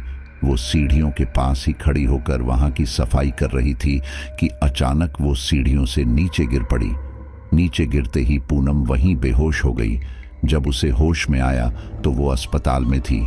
होश में आते ही ब्रिज ने उससे पूछा, क्या हुआ था पूनम, तुम सीढ़ियों से नीचे कैसे गिरी? ये सुनकर पूनम हैरानी से बोली, पता नहीं जी, मैं तो वहां सफाई कर रही थी, फिर पता नहीं मुझे किसने धक्का दिया। ब्रिज बोला, क्या तुम्हें किसी ने धक्का दिया था? लेकिन किसने? पूनम बोली, पता नहीं जी, लेकिन मुझे तुम्हारी भाभी के ऊपर शक है। हो ना हो वो मुझसे बदला लेना चाहती है। मुझे बहुत डर लग रहा है जी, वो मुझे मार डालेंगी। ब्रिज बोला, तुम डरो मत, मैं कल ही इन लोगों का इंतजाम कर दूंगा। अगले दिन पूनम को अस्पताल से डिस्चार्ज मिल गया और वो घर आ गई। इस दौरान घर के किसी सदस्य ने उसके ऊपर ध्यान नहीं दिया। ये देखकर ब्रिज गुस्से में बोला, वहां मेरी पत्नी अस्पताल में तड़प रही थी और आप लोगों में से कोई उसे देखने तक नहीं आया। शर्म आती है कि तुम लोग मेरा परिवार हो। ये सुनकर उसकी मां बोली, ये तो तुम दोनों को पहले सोचना चाहिए था। पूनम ने जब अलका के बेटे की जान लेने के लिए इतना कुछ किया, तब क्या उसे नहीं पता था कि वो क्या कर रही है? और आज जब खुद पर बीत रही है तो तुम्हें पता चल रहा है कि तुम्हारे साथ नाइंसाफी हो रही है। तुम लोगों को जो करना है करो, लेकिन याद रखना, तुम लोगों ने अगर हमें कुछ कहा भी तो इस घर से बाहर निकलवा दूंगी। और हाँ, किराया भी समय पर आना चाहिए। ये सुनकर ब्रिज को बहुत गुस्सा आया, लेकिन फिर पूनम ने उसे कुछ कहने से रोक लिया। पूनम और ब्रिज इस बात को भूलकर आगे बढ़ने लगे, लेकिन कोई तो था जिसे पूनम से काफी खुन्नस थी और वो उससे बदला लेना चाहता था। अभी तक पूनम के पुराने घाव तक नहीं भरे थे और इससे पहले ही उसके साथ दूसरा हादसा हो गया। पूनम दोपहर में जैसे ही खाना खाने लगी तो खाने का स्वाद आज कुछ अजीब लगा। ये देखकर उसने विद्या से पूछा, विद्या, ये खाना इतना अजीब सा क्यों लग रहा है? विद्या बोली, नहीं मां, मैंने जब खाया था तब तो मुझे ठीक ही लगा था। शायद बीमार होने की वजह से आपके मुंह का स्वाद बिगड़ गया होगा। ये सुनकर पूनम दोबारा खाने की कोशिश करने लगी, लेकिन खाने का स्वाद इतना बिगड़ा हुआ था कि उससे 2-3 निवालों से ज्यादा खाया ही नहीं गया। उसने बचा खुचा खाना कूड़े में फेंका और फिर वापस अपने काम करने लगी। कुछ देर बाद उसे उल्टियां शुरू हो गई। जब 1-2 बारी के बाद भी उसकी उल्टी नहीं रुकी तो उसने ब्रिज को फोन किया। ब्रिज सारे काम छोड़कर घर आया और उसे डॉक्टर के पास ले गया। वहां डॉक्टर ने चेकअप करने के बाद ब्रिज को बुलाया और कहा, आपकी पत्नी आत्महत्या क्यों करना चाहती थी? यह सुनकर ब्रिज हैरानी से बोला, आत्महत्या नहीं तो डॉक्टर बोला, फिर उन्होंने चूहे मारने की दवा क्यों खाई? यह सुनकर ब्रिज उठा और बेड पर लेटी पूनम के पास गया और पूछा, पूनम, तुमने चूहे मारने वाली दवा खाई थी? पूनम बोली, नहीं तो मैंने तो बस दोपहर में थोड़ा खाना खाया था, उसका स्वाद कुछ अजीब लगा, इसलिए थोड़ा बहुत खाकर फेंक दिया था। यह सुनकर ब्रिज को बहुत गुस्सा आया और वो बोला, दिन में भाभी ऊपर आई थी क्या? पूनम बोली, हाँ, वो विद्या के लिए नई फ्राई नाक लेकर आई थी। ब्रिज बोला, अब समझा, वो विद्या को फ्राई नक देने नहीं आई थी, बल्कि वो मौका देखकर रसोई में गई और फिर खाने में जहर मिला दिया। 1 मिनट, विद्या ने तो वो खाना नहीं खाया ना? पूनम बोली, नहीं, उसने दीदी के आने से पहले खाना खा लिया था। ब्रिज बोला, भगवान का लाख लाख शुक्र है, लेकिन मैं अब इस बात को ऐसे ही नहीं छोड़ सकता। आज तो मैं सीधे सीधे आमने सामने बात करूंगा। पूनम बोली, वो लोग हमें घर से निकाल देंगे और फिर हम कहां जाएंगे? ब्रिज बोला, यहां ये लोग हमें जीने देंगे तब ना, लेकिन तुम चिंता मत करो, मैं पुलिस में इनके खिलाफ कंप्लेन कर दूंगा, फिर देखता हूं कि ये लोग क्या करते हैं। ये सुनकर पूनम घबराते हुए बोली, अरे, लेकिन अगर उन लोगों ने पुलिस में मेरे की टोने की बात बता दी तो कहीं वो लोग मुझे ही ना पकड़ लें, इसलिए रहने दो। ब्रिज बोला, अरे चिंता मत करो, कानून इन सब में नहीं मानता। कानून की नज़र में घर वालों को शक है कि चीनू को तुमने मारा था, इसलिए वो लोग तुम्हें मारना चाहते हैं। इससे हमारा कुछ नहीं बिगड़ेगा, लेकिन इन लोगों को अक्ल जरूर आ जाएगी। ये सुनकर पूनम ने ज्यादा कुछ नहीं कहा, क्योंकि उसे भी अब डर लगने लगा था कि कहीं अलका उसे मार ना डाले। कुछ देर बाद वे दोनों घर आ गए। घर आते ही ब्रिज ने देखा कि सारा परिवार वहीं पर बैठकर टीवी देख रहा था। ये देखकर ब्रिज गुस्से में दांत भींचते हुए बोला, यहाँ हमारे खाने में जहर मिलाकर आप सभी अपना मनोरंजन कर रहे हो, शर्म नहीं आ रही आप लोगों को? ये सुनकर उसके पिता शांत लहजे में बोले, क्या बात है, क्यों शोर मचा रखा है तुम लोगों ने? ब्रिज गुस्से में बोला, क्यों ना हो गुस्सा, आपकी बड़ी बहू ने मेरे घर में घुसकर हमारे खाने में जहर मिलाया है, जिसे खाकर पूनम मरते मरते बची है। ये सुनकर पंकज बोला, तुम्हें कोई गलत फहमी हुई होगी, क्योंकि अलका तो ऊपर गई ही नहीं थी। तब पूनम बोली, क्यों झूठ बोल रहे हो भैया, आज दोपहर को ये विद्या को कपड़े देने के बहाने ऊपर आई थी। अलका गुस्से में बोली, हाँ गई थी ऊपर, दिवाली आने वाली थी। हमने घर के सभी लोगों के लिए कपड़े लिए थे, तो विद्या को भी एक कपड़ा दे दिया। तो क्या गलत किया? मैं तुम्हारी तरह नहीं हूं जो अपने बच्चों के अलावा सभी को खाने की सोचूं। ये सुनकर पूनम को बहुत गुस्सा आया। फिर तभी ब्रिज शांति से बोला, देखिए आप सभी लोग, मैं आखिरी बार बोल रहा हूं, अब अगर मेरे घर में ऐसा कुछ हुआ तो मैं आप सभी के खिलाफ पुलिस में कंप्लेन करूंगा। फिर यही बात पुलिस को समझाते रहना। ब्रिज पूनम के साथ वापस ऊपर आ गया और पूनम से बोला, इनमें से किसी को भी ऊपर आने मत देना, दरवाजा लगाकर रखना। पूनम ने ज्यादा बहस ना करते हुए हां कर दी, क्योंकि पहले तो उसे लगता था कि अलका कुछ दिनों में ये सब भूल जाएगी, लेकिन नहीं, अब तो वो उसकी जान लेने पर उतारू थी, इसीलिए अब उसे अलका से डर लगने लगा था। खैर, पूनम की हालत ऐसी नहीं थी कि वो कुछ बना सके, इसीलिए ब्रिज ने सबके लिए खाना बनाया और फिर खाना खाकर वे तीनों सो गए। उसी रात अलका और पंकज रात में अपने कमरे में सो रहे थे, लेकिन देर रात अलका बाथरूम जाने के लिए उठी। बाथरूम से आकर अलका जैसे ही जाने लगी तो उसे लगा कि जैसे उसे कोई देख रहा था। उसने आसपास देखा, लेकिन वहां कोई नहीं था, इसलिए वो इसे अपना वहम मानकर चुपचाप बिस्तर पर आकर लेट गई। अलका सोई ही थी कि अचानक उसे एक फुसफुसाहट सुनाई दी। ये सुनकर वो उठ बैठी और आसपास देखने लगी, लेकिन वहां कोई नहीं था। ये देखकर वो दोबारा सो गई, लेकिन थोड़ी देर बाद उसे वही फुसफुसाहट दोबारा सुनाई दी। इस बार उसने जब वो फुसफुसाहट ध्यान से सुनी तो वो माँ शब्द थे। वो आवाज सुनकर अलका उठ बैठी, उसकी आंखों से आंसू बहने लगे। ठीक तभी वो शब्द दोबारा उसके कानों में पड़े, माँ। ये सुनकर उसने उसके पास में सो रहे पंकज को उठाया और कहा, सुनो जी, उठो, मुझे लग रहा है कि जैसे चीकू हमें बुला रहा है। ये सुनकर पंकज उठा और बोला, अलका, तुम्हें कोई गलतफहमी हुई होगी, आराम से सो जाओ। अलका बोली, मेरी बात का यकीन करो, रूह को ध्यान से सुनना, दोबारा वो आवाज आएगी। लेकिन काफी देर तक कोई आवाज नहीं आई। फिर पंकज बोला, अलका, ये तुम्हारा वहम होगा, चलो आराम से सो जाओ। ये सुनकर अलका कुछ न बोली और चुपचाप सो गई। उसी समय पूनम अपने पति और बेटी के साथ आराम से सो रही थी। कुछ देर बाद पूनम की गर्दन किसी ने दबोच ली और वो उसका गला दबाने लगा। इससे पूनम की नींद एक झटके से खुली। आंखें खोलते ही उसने आसपास देखा तो हैरान रह गई, क्योंकि वहां कोई नहीं था, लेकिन उसकी गर्दन पर उसे अब भी किसी का मजबूत शिकंजा महसूस हो रहा था। पूनम ने घबराते हुए उस अदृश्य ताकत के शिकंजे से आजाद होने की कोशिश की, लेकिन वो छूट नहीं पा रही थी।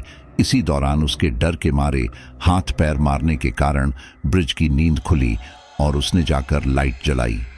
लाइट जलाते ही पूनम को उसकी गर्दन पर शिकंजा महसूस होना बंद हुआ और वो हांफते हुए उठ बैठी। तभी ब्रिज बोला, क्या हुआ, तुम हाथ पांव क्यों झटक रही थी? पूनम घबराते हुए बोली, सुनिए जी, कोई मेरा गला दबा रहा था, तुमने लाइट जलाई तब जाकर उसने मुझे छोड़ा। ये सुनकर ब्रिज बोला, अरे तुमने कोई सपना देखा होगा, यहां कोई नहीं है, देखो। पूनम ने आसपास देखा और फिर कहा, मानती हूं जी, लेकिन सच में कोई मेरा गला दबा रहा था। ब्रिज बोला, ठीक है बाबा, मैं लाइट जले रहने देता हूं, अब सो जाओ, मैं यहीं पर हूं, अगर तुम्हें दोबारा ऐसा कुछ लगे तो मुझे उठा देना। बोलकर ब्रिज सो गया। वहीं पूनम अब भी घबराते हुए आसपास देख रही थी। जब काफी समय तक भी उसे सब सामान्य दिखा तो वो आंखें बंद करके सो गई। अगले दिन सुबह सुबह पूनम ने नाश्ता बनाने के लिए आटे के डिब्बे में हाथ डाला, लेकिन उसके हाथ में आटे की जगह कोई लचीली सी चीज आई। ये महसूस कर उसने उस चीज को बाहर निकाला और फिर जोर से चीखी, आह! पूनम की चीख सुनकर ब्रिज और विद्या वहां आई। वहां आकर उन्होंने देखा कि रसोई में फर्श पर आटे में सना एक मृत चूहा पड़ा था और डरी सहमी पूनम एक कोने में दुबक कर बैठी हुई थी। ये देखकर ब्रिज बोला, क्या हुआ पूनम, तुम चीखी क्यों? पूनम ने घबराते हुए कहा, पता नहीं जी, इस आटे के डिब्बे में ये मरा हुआ चूहा कैसे आया? ये सुनकर ब्रिज गुस्से में बोला, लेकिन मुझे पता है कि कैसे आया, जरूर भाभी ने डाला होगा। बोलकर ब्रिज गुस्से में तमतमाते हुए नीचे की तरफ आया और रसोई में खाना बना रही अलका से बोला, भाभी आखिर आपने क्यों हमारा जीना हराम कर रखा है? आपका बेटा क्या मर गया, बदले में तो आप हम तीनों की जान लेने पर तुली हो। यह सुनकर पंकज वहां आया और बोला, क्या है ब्रिज, क्यों शोर मचा रखा है सुबह सुबह? ब्रिज गुस्से में दांत भींचते हुए बोला, ये आप अपनी पत्नी से पूछिए। मेरे घर में आटे के डिब्बे में चूहा मारकर डाला है इन्होंने। ये सुनकर अलका भड़कते हुए बोली, मुझ पर इल्जाम लगाना बंद करो देवर जी। तुम्हारे पास क्या सबूत है कि ये सब मैंने किया है? तुमने खुद डाला होगा ताकि मेरे ऊपर इल्जाम डाल सको। ब्रिज गुस्से में बोला, हम अपने ही आटे में चूहा मारकर क्यों डालेंगे? अलका बोली, मेरे ऊपर इल्जाम डालने के लिए, और क्यों? ब्रिज बोला, आप कल मेरे कमरे में आई थी, तब आपने डाला होगा। अलका बोली, मैं तो दोपहर में आई थी और उसके बाद शाम को तुम्हारे घर पर खाना नहीं बना था क्या? ये सुनकर ब्रिज सोच में पड़ गया, क्योंकि उसने कल शाम को जब रोटी बनाई थी तब आटे में ऐसा कुछ नहीं था। ये सब सोचकर ब्रिज वापस चला गया। उसे समझ नहीं आ रहा था कि ये सब किसने किया, क्योंकि दरवाजा तो अंदर से बंद था। खैर, वो लेट हो रहा था, इसलिए पूनम ने खिचड़ी बनाकर ब्रिज और विद्या को भेजा। जाते समय ब्रिज ने कहा, पूनम तुम दरवाजा लगाकर रखना। पूनम ने हाँ में अपनी गर्दन हिला दी। फिर ब्रिज विद्या के साथ वहां से चला गया। दोपहर के समय पूनम कपड़े धोकर छत पर सुखा रही थी। सारे कपड़े रस्सी पर डालने के बाद वो खटिया पर लाल मिर्च को धूप में सुखा रही थी कि तभी दरवाजा खटखटाने की आवाज आई। वो आवाज सुनकर पूनम दरवाजे की तरफ भागी। दरवाजा खोलते ही उसने पाया कि दरवाजे पर विद्या अपने दादाजी के साथ खड़ी थी। विद्या के घर के अंदर जाने के बाद वे वापस नीचे आ गए। वहीं घर के अंदर आते ही विद्या बोली, मां मुझे भूख लगी है। पूनम ने दोपहर के खाने के लिए कढ़ी चावल बना लिए थे, वहीं उसने विद्या को परोसा। विद्या खाना खाने लगी और पूनम वापस छत पर आकर मिर्च सुखाने लगी। छत पर आते ही उसने देखा कि सारे कपड़े बाल्टी में पड़े थे। ये देखकर वो हैरान रह गई, क्योंकि उसे याद था कि उसने कपड़े रस्सी पर डाल दिए थे। वहीं रस्सियों के नीचे पड़ी पानी की कुछ बूंदें भी इसी ओर इशारा कर रही थीं। ये देखकर पूनम काफी घबरा गई। फिर भी उसने जैसे तैसे रस्सी पर कपड़े डाले और फिर मिर्च सुखाकर नीचे आ गई। अब तक विद्या ने भी खाना खा लिया था और वो अपनी झूठी थाली रसोई में रख रही थी। पूनम को देखते ही विद्या बोली, माँ क्या बात है, आप परेशान क्यों लग रही हो? पूनम बोली, कुछ नहीं बेटा, वो सिर में थोड़ा दर्द है। तुम अब जाकर अपने स्कूल का काम कर लो, फिर अपनी सहेली के साथ खेलने चली जाना। तब विद्या कुछ सोचते हुए बोली, माँ क्या आपने भाई को मरवाया था? यह सुनकर पूनम सकपकाते हुए बोली, नहीं नहीं, तो ये तुझसे किसने कहा? विद्या बोली, दादी और बड़ी मम्मी आपसे गुस्सा है ना, इसलिए। और मैंने दादी को बड़ी मम्मी से बोलते हुए सुना था कि आप ये सब नाटक कर रही हो ताकि बड़ी मम्मी और बड़े पापा ये घर छोड़कर चले जाएं। पूनम बोली, कोई कुछ भी कहे तू किसी की मत सुन, अब चल जाकर पढ़ ले। ये सुनकर विद्या कमरे के अंदर चली गई। वहीं पूनम भी सामान्य होने की कोशिश करने लगी। फिर उसने दोपहर का खाना खाने की सोची। ये सोचकर वो थाली में खाना डालने को हुई, लेकिन तभी उसे खाने में कुछ तैरता हुआ दिखाई दिया। पूनम ने चमचे से सब्जी को हिलाकर देखा तो पाया कि वो मिट्टी के अंदर पाए जाने वाले कीड़े थे। ये देखकर पूनम जोर से चीखी, आह! उसके चीखने की आवाज सुनकर विद्या वहां आ पहुंची। नन्ही सी विद्या उस समय कपड़े बदल रही थी। अपनी मां को इस तरह से चीखता देखकर वो ऐसे ही पायजामा पहने वहां आ पहुंची और बोली, क्या हुआ मां, आप ऐसे चीखी क्यों? पूनम रसोई के एक कोने में बैठकर सुबक रही थी। ये सब देखकर विद्या दोबारा बोली, मां क्या हुआ बताओ ना। इतने में ही उसकी आवाज सुनकर अलका और उसकी सास भी ऊपर आकर दरवाजा खटखटाने लगे। तभी उसकी सास दरवाजा खटखटाते हुए बोली, क्या बात है पूनम, तुम ऐसे चीख क्यों रही हो? अपनी दादी की आवाज सुनकर विद्या ने भागकर दरवाजा खोला और फिर विद्या बोली, अच्छा हुआ दादी कि आप आ गई, देखो ना मां कुछ बोल ही नहीं रही। ये सुनकर उसकी सास उसके पास आई और बोली, पूनम तू चीख क्यों रही है? तेरा पति आएगा तो फिर हमसे लड़ेगा कि हमने कुछ किया तेरे साथ। ये सुनकर पूनम रोते हुए बोली, मां इस घर में जरूर कुछ है, किसी ने मेरे खाने में कीड़े डाले हैं। यकीन ना हो तो कड़ी के बर्तन में देखिए कैसे कीड़े तैर रहे हैं उसमें, जबकि मैंने अभी विद्या को खाना परोसा था तब तो नहीं थे। ये सुनकर अलका की नजर उस बर्तन पर पड़ी। उसने उस बर्तन का ढक्कन हटाया और ध्यान से देखा, लेकिन वहां पर कोई कीड़े ना थे। ये देखकर उसने वो बर्तन ले जाकर पूनम को दिखाया और कहा, देखो कहाँ हैं कीड़े। पूनम की नजर उस बर्तन के अंदर गई। सच में अब उसमें कोई कीड़े नजर नहीं आ रहे थे। फिर वो बोली, मेरा यकीन कीजिए, इसमें सच में कीड़े थे।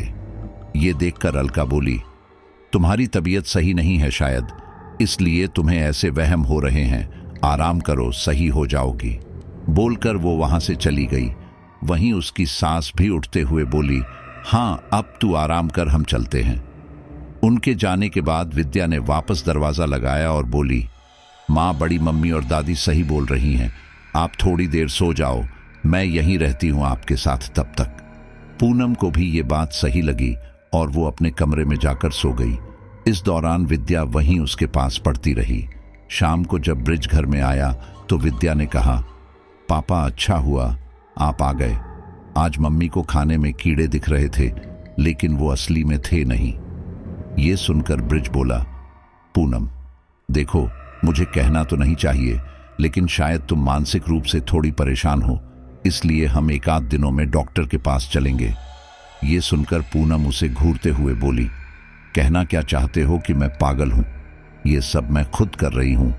ब्रिज बोला, मैं ये नहीं कह रहा, बल्कि हो सकता है कि तुम ये सब अनजाने में करती हो, इसलिए हम डॉक्टर के पास चलेंगे और फिर समय रहते तुम्हारा इलाज भी हो जाएगा। ये सुनकर पूनम गुस्से में बोली, मैं पागल नहीं हूं समझे, कोई मेरे साथ ये सब कर रहा है, इसलिए मैं कहीं नहीं जाऊंगी। इसके आगे ब्रिज कुछ ना बोल सका।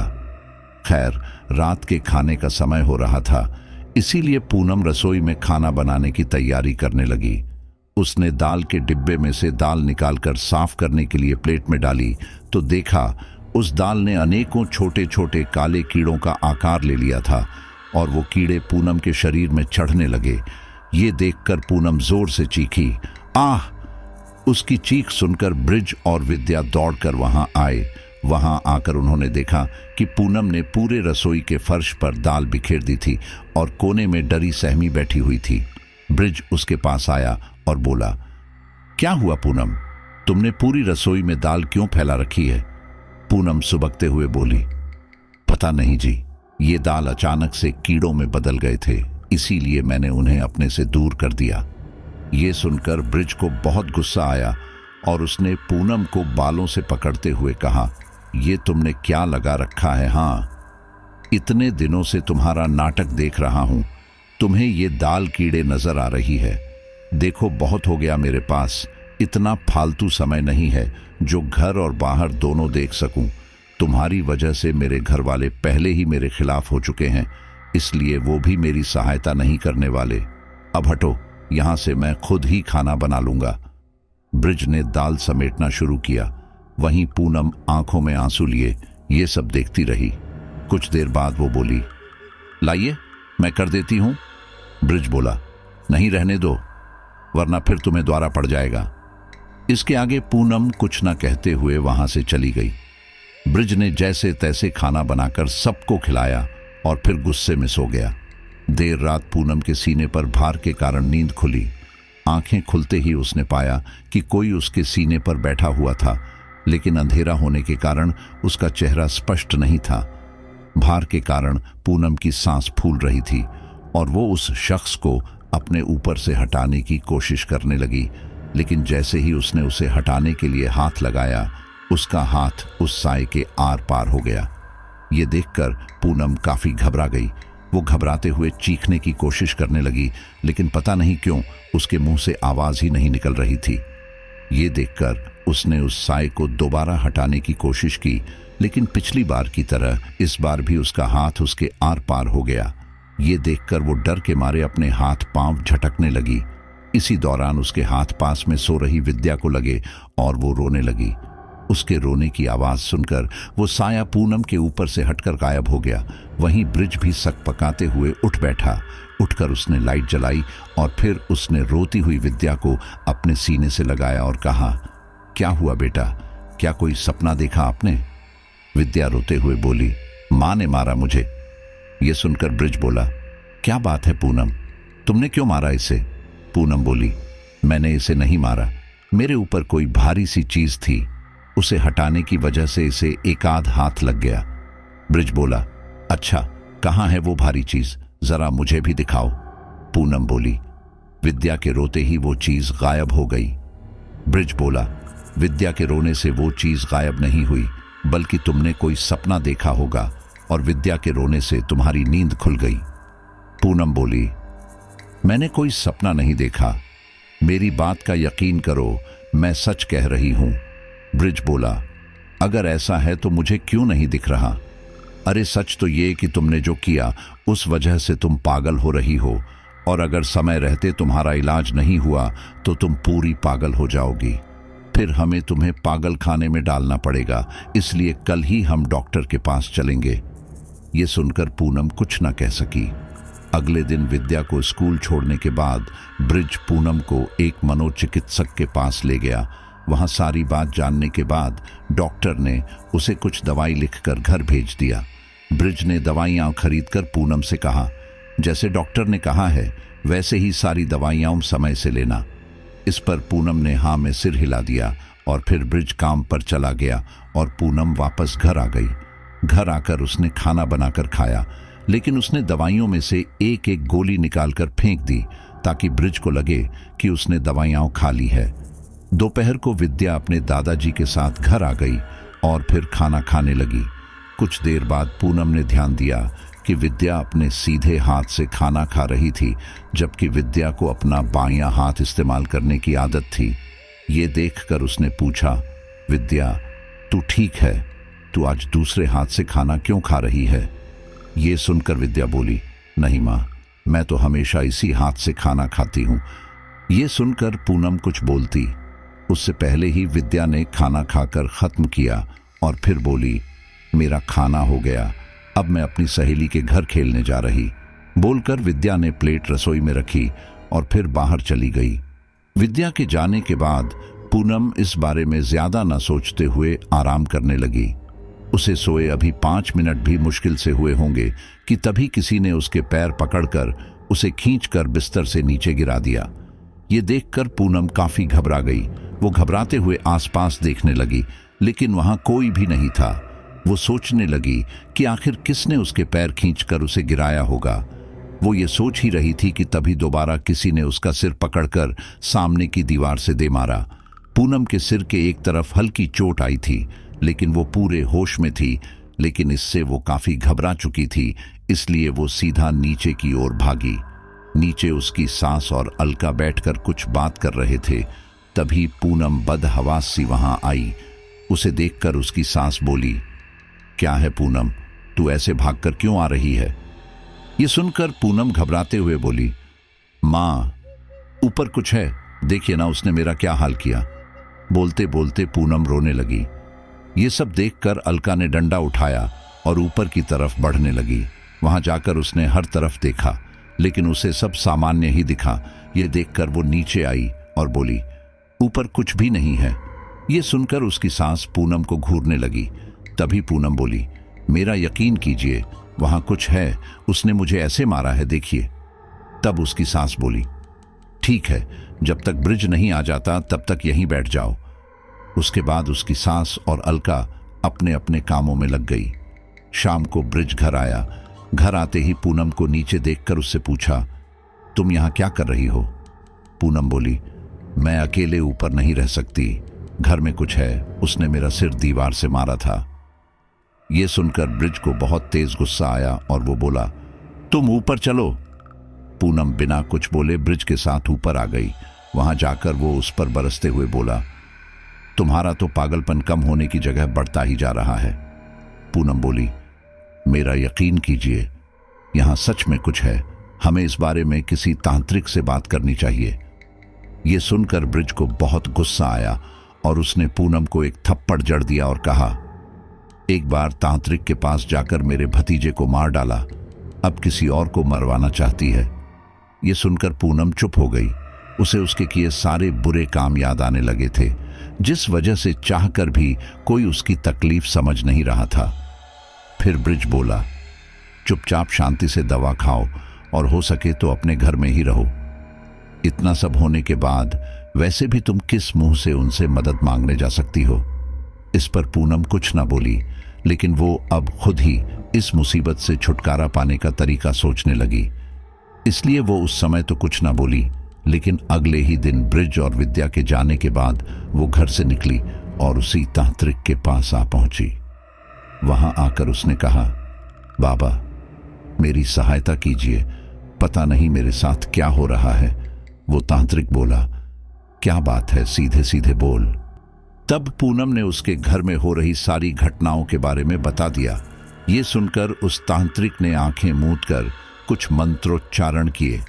फिर कुछ देर बाद वो आंखें खोलकर बोले, तेरे घर में एक खतरनाक बच्चे का प्रेत है। ये सुनकर पूनम हैरान रह गई। फिर अगले ही पल उसे चीकू का ख्याल आया। इतने में ही वो तांत्रिक दोबारा बोला, वो बच्चे का प्रेत तेरे पीछे पड़ा है और वो इतनी आसानी से तेरा पीछा नहीं छोड़ने वाला। वो तेरी बेटी के साथ घर में आया था, क्योंकि वो एक बच्चा है, इसलिए वो ज्यादातर बच्चे के साथ ही रहता है। ये सुनकर पूनम घबराते हुए बोली, कुछ तो कीजिए बाबा, मैं बहुत उम्मीद से आपके पास आई हूं। ये सुनकर वो तांत्रिक कुछ सोचते हुए बोला, देखो पहले तो हमें यह देखना पड़ेगा कि इस बच्चे के प्रेत को किसी ने सिद्ध करके तुम्हारे पीछे लगाया है या वो खुद से ही तुम्हारे पीछे लगा था। ये सुनकर पूनम हिचकिचाते हुए बोली, बाबा मुझे पता है कि वो मेरे पीछे क्यों पड़ा। ये सुनकर उस तांत्रिक ने उसे घूरते हुए कहा, तुम्हें कैसे पता? देखो सच सच बताना, वरना मैं तुम्हारी कोई सहायता नहीं कर पाऊंगा। ये सुनकर पूनम बोली, असल में जब मैं पिछली बार आपसे मेरी जेठानी को घर से दूर भगाने के लिए प्रेत लेकर गई थी, तब उसे मैंने गलती से अपनी जेठानी की जगह उसके बेटे के तकिए के नीचे रख दिया था, जिसकी वजह से उस प्रेत ने उसे मार डाला। इसी दौरान जब घर में ये सब हो रहा था, तब मैंने मौका देखकर उस पोटली को अपने कमरे में छिपा दिया था। ये सुनकर उस तांत्रिक का पारा 7वें आसमान पर चढ़ गया और वो गुस्से में बोला, नीच औरत, तूने मेरी तंत्र शक्तियों का इस्तेमाल एक बच्चे की जान लेने के लिए किया था। अब अपनी मुसीबत से तुम खुद ही निपटो। ये सुनकर पूनम गिड़गिड़ाते हुए बोली, माफ कर दीजिए बाबा, लेकिन मैंने ये सब जानकर नहीं किया। मैं अपने की पर शर्मिंदा हूं और इसके लिए कोई भी सजा भुगतने को तैयार हूं, लेकिन प्लीज मेरी मदद कीजिए। मेरी एक छोटी बच्ची है, मैं नहीं रहूंगी तो उसका क्या होगा। ये सुनकर उस तांत्रिक का मन पसीज गया और वो बोले, ठीक है मैं तेरी सहायता करूंगा, लेकिन याद रख तुझे इसके लिए किसी चीज की कुर्बानी देनी पड़ेगी। ये सुनकर पूनम हैरानी से बोली, क्या मतलब बाबा? मैं कुछ समझी नहीं। तब वो तांत्रिक बोला, अगर तुझे इससे छुटकारा चाहिए तो तुझे अपनी किसी कीमती चीज की कुर्बानी देनी होगी। ये सुनकर पूनम बोली, लेकिन बाबा मेरे पास तो कुछ भी ऐसा कीमती नहीं है। तांत्रिक बोला, मैं यहां रुपयों जेवरों की बात नहीं कर रहा, वो प्रिय चीज कुछ भी हो सकती है। तुम्हारा पति, तुम्हारी औलाद, तुम्हारे माता पिता, तुम्हारा घर, कुछ भी, लेकिन बस शर्त यह है कि उसके साथ तुम्हारा जुड़ाव होना चाहिए, बिना उसके बात नहीं बनेगी।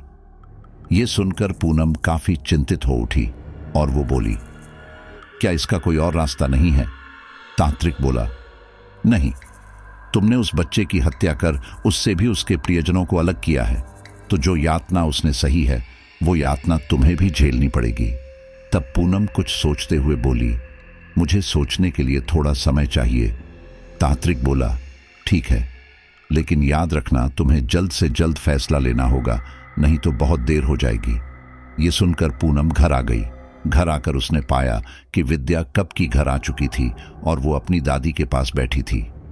पूनम को देखते ही विद्या उससे लिपटते हुए बोली, माँ तुम कहाँ गई थी? पूनम बोली, कहीं नहीं बेटा, बस मार्केट गई थी थोड़ा। ये सुनकर उसकी सांस तंज कसते हुए बोली, हाँ विद्या, तेरी माँ मार्केट गई थी, लेकिन कुछ लेने नहीं, सिर्फ देखने के लिए। ये सुनकर पूनम कुछ न बोलते हुए विद्या को लेकर ऊपर आ गई। ऊपर आकर उसने विद्या के लिए कुछ बनाया, लेकिन विद्या बोली, माँ, मुझे बड़ी मम्मी ने खाना खिला दिया था, आप बहुत लेट हो रहे थे ना, इसलिए। ये सुनकर पूनम कुछ न बोली और फिर विद्या खेलने चली गई। उसके जाने के बाद पूनम उस तांत्रिक की कई सारी बातें सोचने लगी। उसे समझ नहीं आ रहा था कि क्या करे, क्योंकि एक तरफ तो वो इन सब से छुटकारा पाना चाहती थी और दूसरी तरफ इसकी कोई बड़ी कीमत भी नहीं चुकाना चाहती थी। इसी दौरान सोचते सोचते उसकी आंख कब लगी उसे पता ही नहीं चला। किसी के दरवाजा पीटने से उसकी आंखें खुली। दरवाजा खोलकर जैसे ही उसने देखा तो पाया कि ब्रिज विद्या को गोद में लिए बाहर ही खड़ा था। इस दौरान विद्या रो रही थी। दरवाजा खोलते ही पूनम हैरानी से बोली, अरे आप कब आए? ब्रिज बोला, बस अभी आया। तुम दरवाजा क्यों नहीं खोल रही थी? पता है विद्या कितना रो रही थी। पूनम बोली, मुझे तो दरवाजा खटखटाने की कोई आवाज नहीं आई। तब विद्या बोली, मैं बहुत देर से दरवाजा खटखटा रही थी, लेकिन आप खोल ही नहीं रही थी। तब पूनम बोली, मैं नींद में थी, शायद इसलिए सुना नहीं, मुझे माफ कर दीजिए। ब्रिज बोला, कोई बात नहीं, शायद ये उन दवाइयों का असर है जो तुम खा रही हो। पूनम ने हाँ में अपना सिर हिलाया और फिर खाना बनाने की तैयारी करने लगी।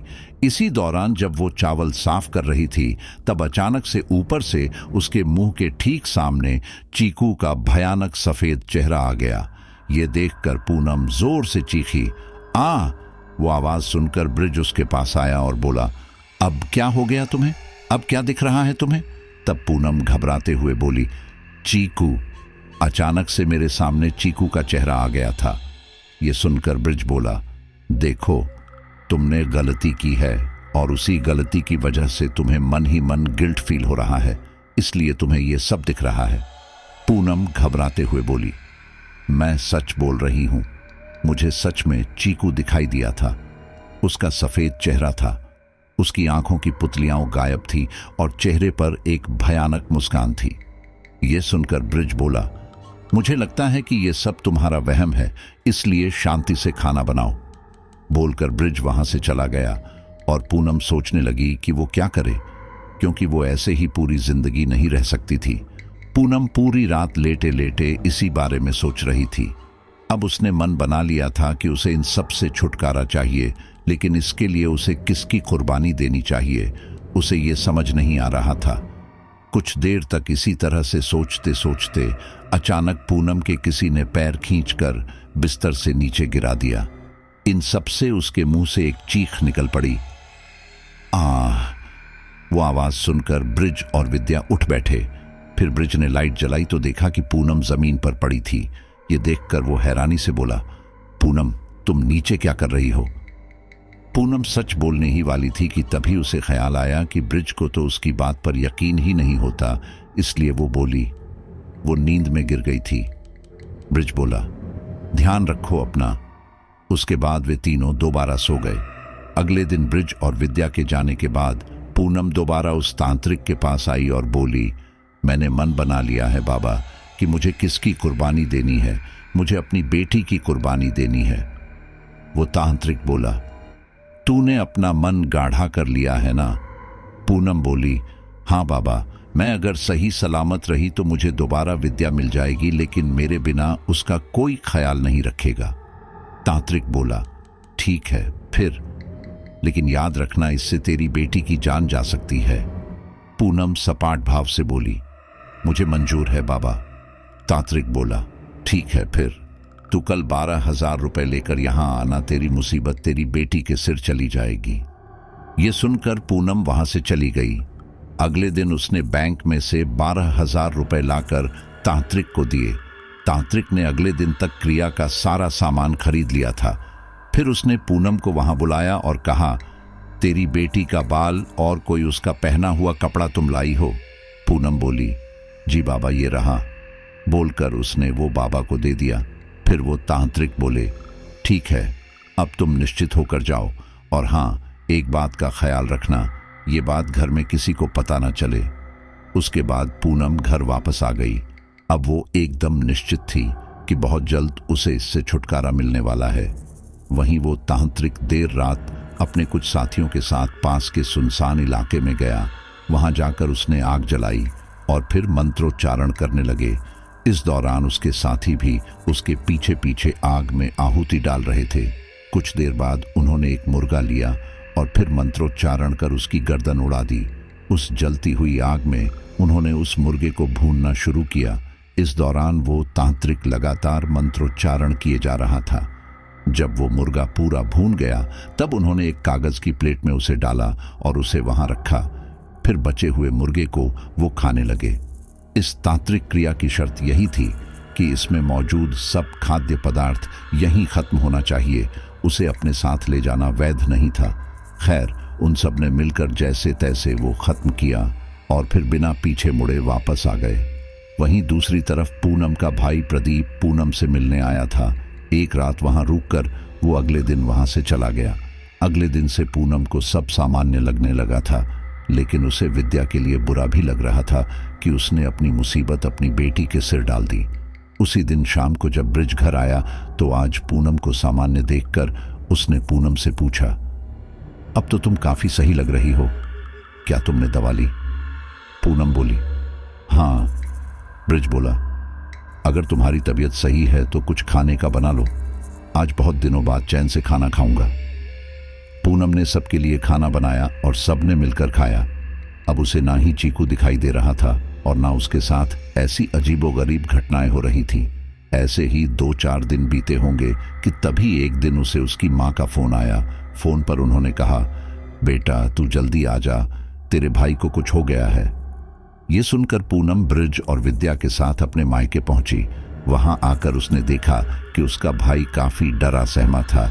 ये देखकर वो उसके पास आई और बोली, क्या हुआ भाई तुम्हें, तुम इतने घबरा क्यों रहे हो?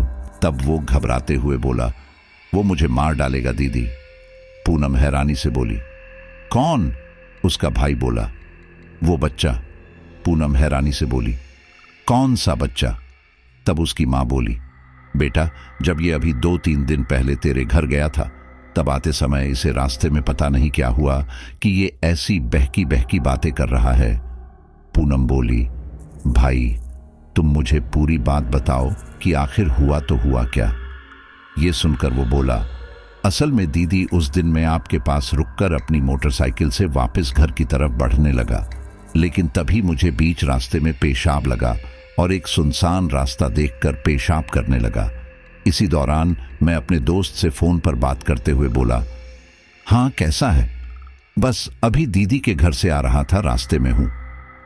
बात करते करते एकाएक ही मेरी नजर नीचे पड़ी तो देखा कि नीचे सूखी घास के बीच एक कागज की प्लेट में कुछ भुने हुए मांस के टुकड़े रखे थे और मैंने उनके ऊपर पेशाब कर दिया था। ये देखकर मेरा माथा ठनका कि आखिर यहाँ कोई मांस पकाकर क्यों रखेगा।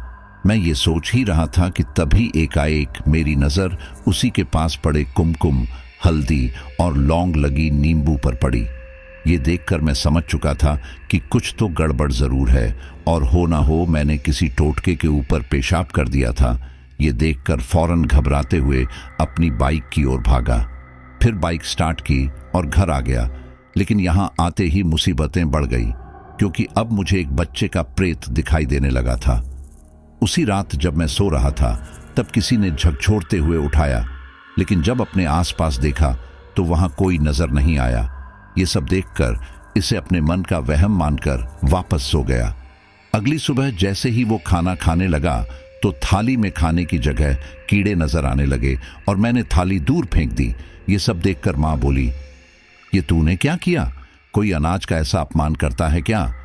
मैंने कहा, माफ करना माँ, लेकिन मुझे वो कीड़े लगे थे। ये सुनकर माँ कुछ ना बोली और दोबारा खाना परोस दिया। उसी दिन रात को सब साथ बैठकर खाना खा रहे थे। इसी दौरान मैं जोर से चीखा, आ!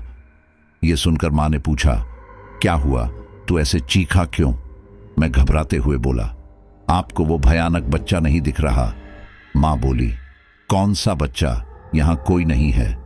मैं घबराते हुए बोला, वो यही है माँ, अभी थोड़ी देर पहले ऊपर से नीचे आया था। वो भयानक ढंग से मुस्कुराते हुए मुझे ही देख रहा था। उसका वो सफेद चेहरा और और उसकी आंखों की पुतलियां गायब थीं।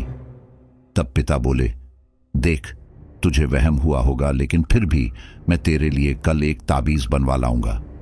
पिता की बात सुनकर मैं आश्वस्त हुआ।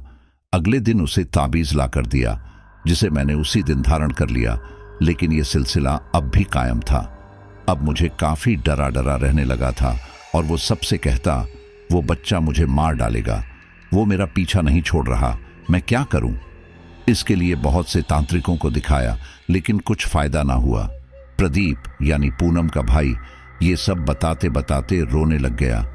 पूनम की मां बोली, ये सब हुआ था, अब तू ही बता कि क्या किया जाए। तू किसी अच्छे तांत्रिक को जानती है तो बता। ये सब सुनकर पूनम काफी परेशान हो उठी।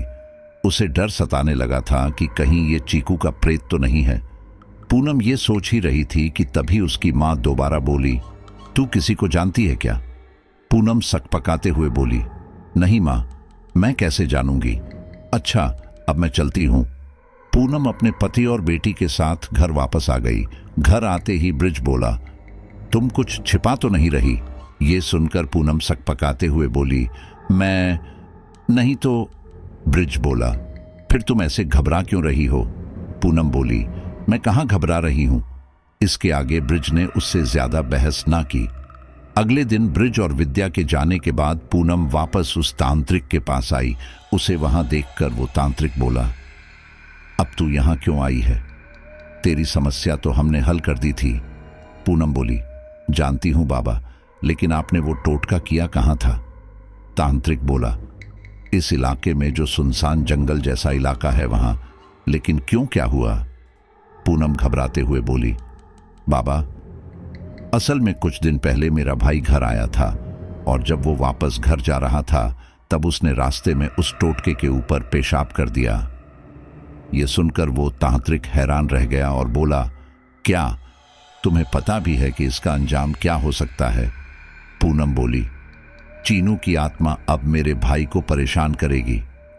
तांत्रिक बोला, बात सिर्फ इतनी सी नहीं है, बल्कि अगर अब इस प्रेत की वजह से तेरे भाई की जान गई तो तेरा भी इससे बचना नामुमकिन हो जाएगा। यह सुनकर पूनम घबराते हुए बोली, नहीं नहीं बाबा, कुछ कीजिए, आपने मुझसे पैसे लिए थे। तांत्रिक बोला, मैंने पैसे लिए जरूर थे और बदले में तेरा काम भी कर दिया था।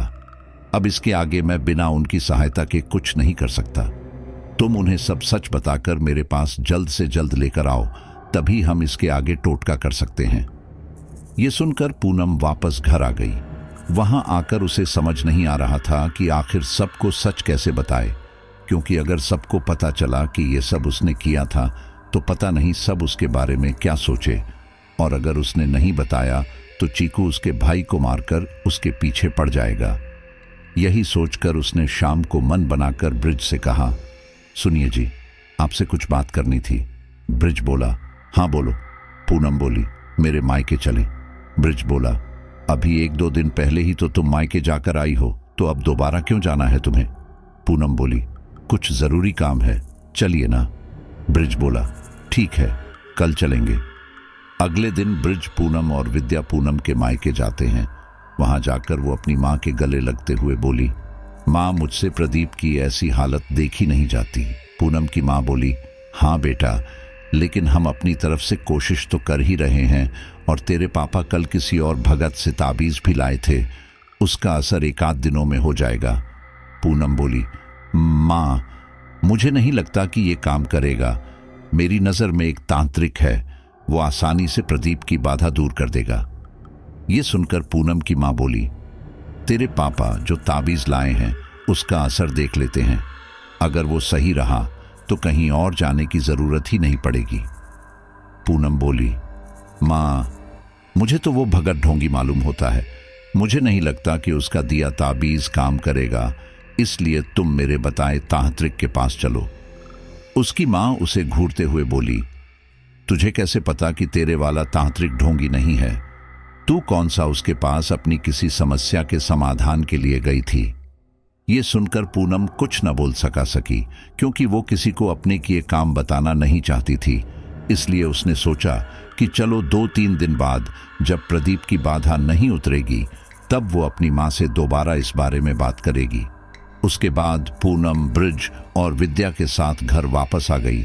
वहां आकर ब्रिज ने पूछा, पूनम, तुम अपनी मां को कौन से तांत्रिक के पास ले जाना चाहती थी? ये सुनकर पूनम के चेहरे पर हवाइयां उड़ने लगी। फिर किसी तरह से उसने बात को संभाली और कहा, हमारे मोहल्ले की औरतें बता रही थी कि एक तांत्रिक है, वो शर्तियां बाधा दूर करता है, बस उसी बारे में बता रही थी उन्हें। ये सुनकर ब्रिज ने कहा, कहीं ये वही तो नहीं है जिससे तुमने चीकू के ऊपर टोटका करवाया था? ये सुनकर पूनम सकपका गई और फिर बोली, चलिए मैं आपके लिए कुछ बना देती हूं। बोलकर पूनम तेजी से रसोई में चली गई। उसके जाने के बाद ब्रिज ने भी ये बात यहीं बंद कर दी।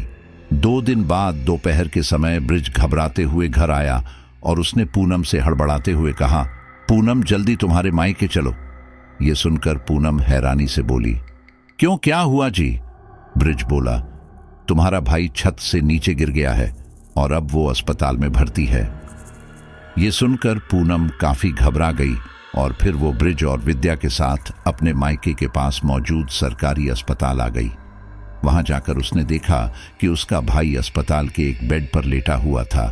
इस दौरान उसके सिर पर एक सफेद पट्टी बंधी हुई थी और उसके एक कोने पर एक लाल धब्बा भी थी। प्रदीप को इस हाल में देखकर पूनम अपनी मां से बोली, ये कैसे हो गया मां? पूनम की मां रोते हुए बोली, पता नहीं बेटा, ये छत पर टहल रहा था, फिर एकदम से मुझे इसके चीखने के बाद धम्म की आवाज आई। मैं दौड़कर आंगन में आई तो देखा ये वहां खून से लथपथ पड़ा हुआ था। ये सुनकर पूनम चिंतित हो उठी। उसे बाबा के कहे शब्द याद आ रहे थे कि अगर उस प्रेत ने तेरे भाई की जान ली तो फिर पूनम चाहकर भी इस प्रेत से छुटकारा नहीं पा सकती। ये सब सोचकर पूनम तेजी से अस्पताल से बाहर की ओर भागी। ये देखकर सभी लोग उसे हैरानी से देखने लगे और उसे काफी आवाज भी दी, लेकिन पूनम बिना रुके वहां से तेजी से चली गई।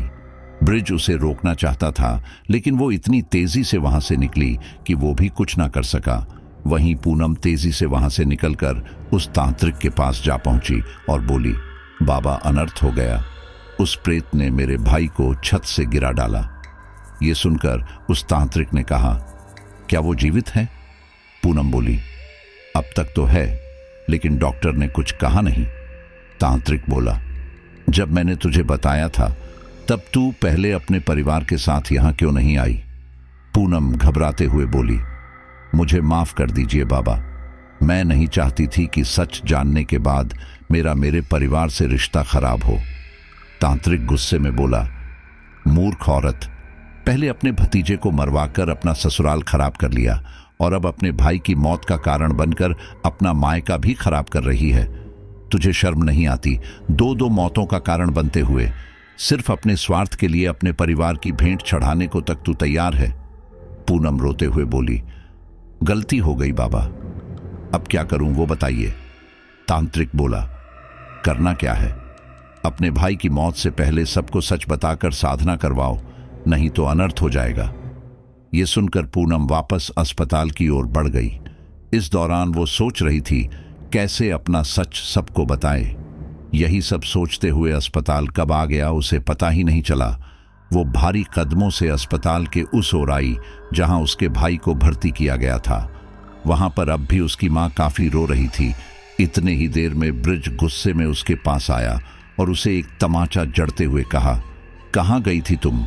हाँ, यहां तुम्हारे भाई की मौत हो गई और तुम सैर सपाटे पर निकल गई।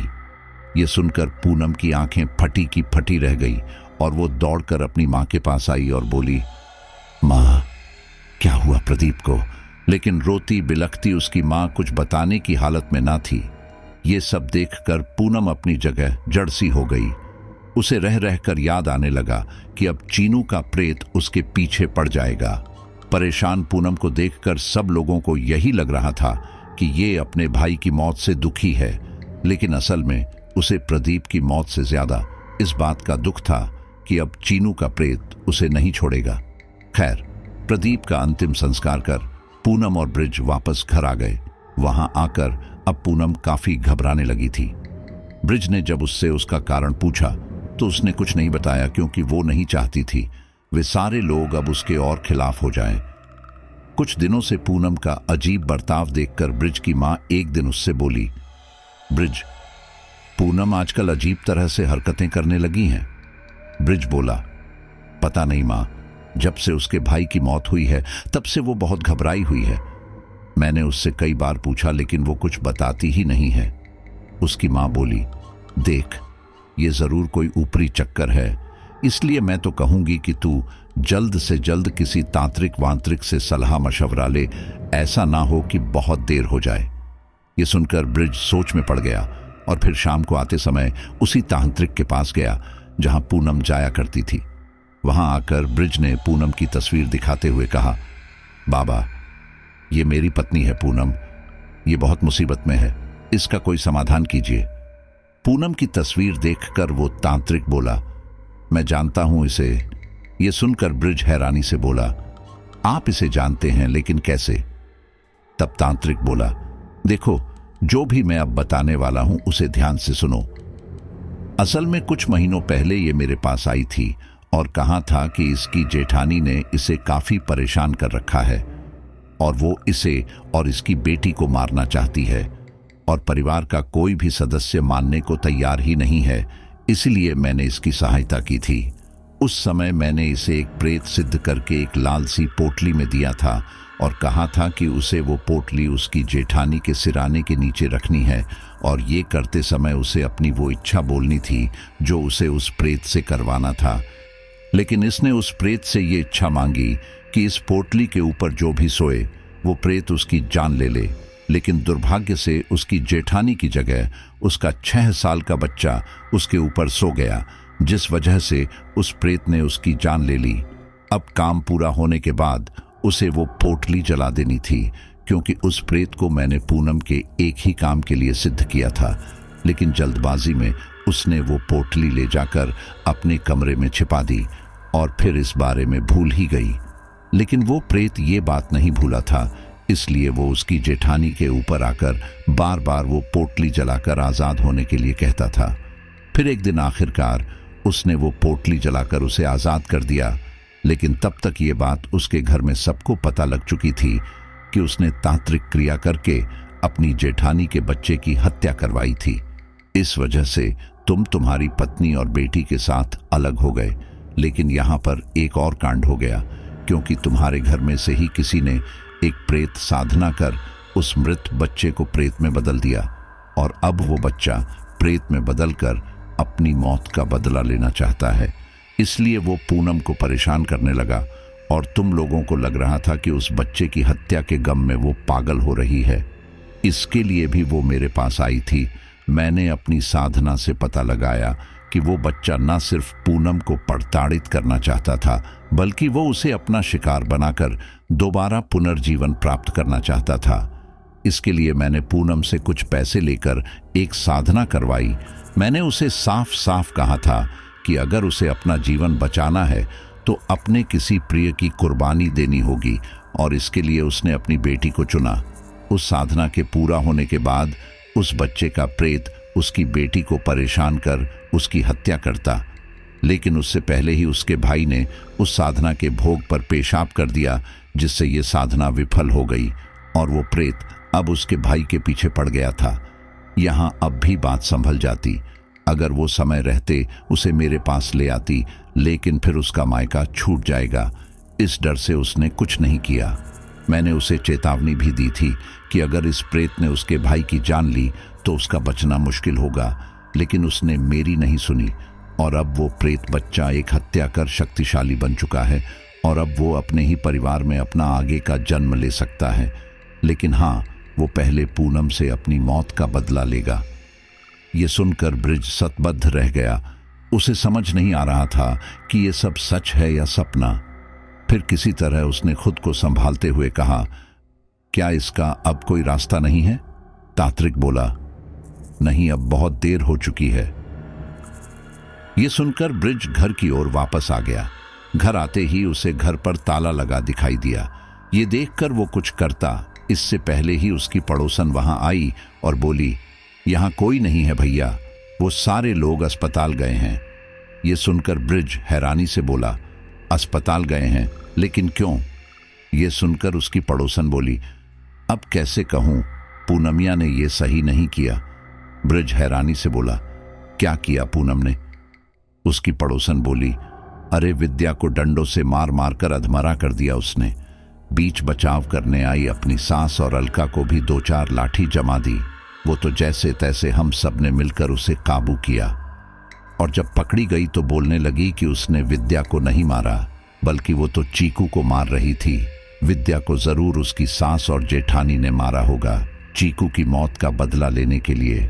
अब ये सब मेरी आंखों के सामने हुआ था, तो मैं झूठ कह रही हूं क्या? ये सुनकर ब्रिज घबराते हुए अस्पताल पहुंचा। वहां जाकर पूनम रोते हुए उसके सीने से जा लगी और बोली, देखिए ना, विद्या को इन लोगों ने कितना मारा और अब ये मेरे ऊपर इल्जाम लगा रही है। ये सुनकर ब्रिज को बहुत गुस्सा आया। उसे याद आया कि पूनम कैसे होशो हवास में भी विद्या के ऊपर चीकू के प्रेत को छोड़ रही थी ताकि उसे उससे मुक्ति मिल जाए, और अब तो उसने विद्या को मार मार कर अधमरा ही कर दिया था। ब्रिज ये सब सोच ही रहा था कि तभी पूनम दोबारा बोली, कुछ तो बोलिए जी। लेकिन ब्रिज कुछ न बोला। कुछ देर बाद विद्या को होश आ गया। होश में आते ही अपने सामने पूनम को देखकर विद्या रोने लगी। ये देखकर ब्रिज ने उसे शांत करवाया और पूनम से कहा, पूनम तुम घर जाओ, विद्या तुम्हें देखकर डर रही है। पूनम हैरानी से बोली, लेकिन मुझसे क्यों? ब्रिज गुस्से में दांत भींचते हुए बोला, अब यह भी मुझे ही बताना पड़ेगा, कितना मारा तुमने विद्या को? पूनम बोली, मैंने उसे नहीं मारा, तुम्हारी माँ और दीदी ने मारा है। अरे मैं सगी माँ हूं उसकी, उसे ऐसे जानवरों की तरह कैसे मार सकती हूं? यह सुनकर ब्रिज गुस्से में बोला, तुम अपने आगे किसी को कुछ नहीं समझती। तुमने बाबा से क्या कहा था कि तुम चीकू के प्रेत से मुक्ति पाना चाहती हो, और इसके लिए तुम विद्या की कुर्बानी देने को राजी हो गई। अरे कैसी माँ हो तुम सच में। सिर्फ अपने गुस्से में पहले तुमने उस 6 साल के बच्चे की जान ले ली, और जब तुम्हें तुम्हारी करनी का फल मिलने लगा तो उससे बचने के लिए अपनी सगी बेटी को मौत के मुंह में धकेलने को राजी हो गई। अरे तुम्हारी वजह से तुम्हारा सगा भाई जब मरा तब भी तुम्हें ये नहीं हुआ कि सब कुछ सच सच बता दे। ये सुनकर पूनम को बहुत हैरानी हुई कि आखिर ब्रिज को ये सब पता कैसे चला। फिर ब्रिज आगे बोला, मैं अब तुम्हारे जैसी औरत के साथ और नहीं रह सकता, और रही बात विद्या की तो उसे भी मैं ही रखूंगा। तुम्हारे पास रखकर मैं अपनी बेटी को मरने नहीं छोड़ सकता। ये सब सुनकर पूनम कुछ ना बोल सकी। कुछ दिन बाद ब्रिज ने पूनम को तलाक दे दिया और अकेले ही विद्या की परवरिश करने लगा। इस दौरान कुछ समय बाद अलका को एक बेटा हुआ, जिसे देखकर ब्रिज को अंदाजा लग चुका था कि ये चीकू ही है। अलका विद्या और अपने बेटे का अच्छे से ख्याल रख रही थी। वहीं पूनम जब भी विद्या से मिलने की कोशिश करती, उसे उससे मिलने नहीं दिया जाता। दूसरी तरफ कुछ समय बाद पूनम के मायके वालों ने जब ब्रिज से पूनम को छोड़ने का कारण पूछा तो उसने सब सच बता दिया। ये सब सुनकर उसके मायके वाले भी उससे कटे कटे रहने लगे, जिसका परिणाम ये हुआ कि बहुत जल्द पूनम ने अपना मानसिक संतुलन खो दिया और आजकल वो अपने आगे का जीवन उत्तर प्रदेश के ही एक पागल खाने में काट रही है। तो साथियों, आज की हमारी एक कहानी यहीं पर कंप्लीट होती है, और जैसा कि मैंने शुरू में आपसे कहा था कि आज आप इस कलयुग की एक भयानक सच्चाई से सामना करने वाले हैं। अपने ही लोग अपनों की ही खुशियां देखकर ईर्ष्या से जल उठते हैं, और उसके लिए वो कोई भी बड़े से बड़ा कदम उठाने से बिल्कुल भी नहीं डरते हैं। लेकिन इस कहानी से हमें यह भी जानने को मिला कि हम अपनी खुशी के लिए अगर सामने वाले को दुख दे रहे हैं तो उसका कर्म फल लौटकर हमारे पास ही आता है, और आखिर में जितना हम दूसरों के लिए दुख सोचते हैं उसका 100 गुना दुख भगवान हमें वापस लौटा कर देता है। तो आप सोचिए कि अगर आप किसी के लिए 100 गुना खुशियां सोचेंगे तो भगवान आपको 1000 गुना खुशियां वापस लौटाएगा। तो किसी के प्रति भी ईर्ष्या की भावना न रखकर केवल सेवा का भाव रखें। और मुझे पूरा यकीन है कि ये स्टोरी सुनकर आपको काफी मजा आया होगा और आपको कुछ जानने को भी मिला होगा। हालांकि काफी कम लोग ऐसे होते हैं जो आखिर तक कहानी को सुनते हैं। अगर आप कहानी को आखिर तक सुन रहे हैं तो लिखिए, हम हैं मिस्टर एक्स की लॉयल फैमिली, जो आखिर तक सुनते हैं पूरी स्टोरी, और ये लिखने वालों का नाम मैं अगली स्टोरी में ज़रूर लूँगा। तो चलिए अब हम अपने लॉयल फैमिली मेंबर्स के नाम लेते हैं। सबसे पहले मैं धन्यवाद कहूँगा अन्नू गायकवाड़ का, जो अंधेरी बम्बई से है। उन्होंने 100 रुपये का योगदान करके हमारा हौसला बढ़ाया है।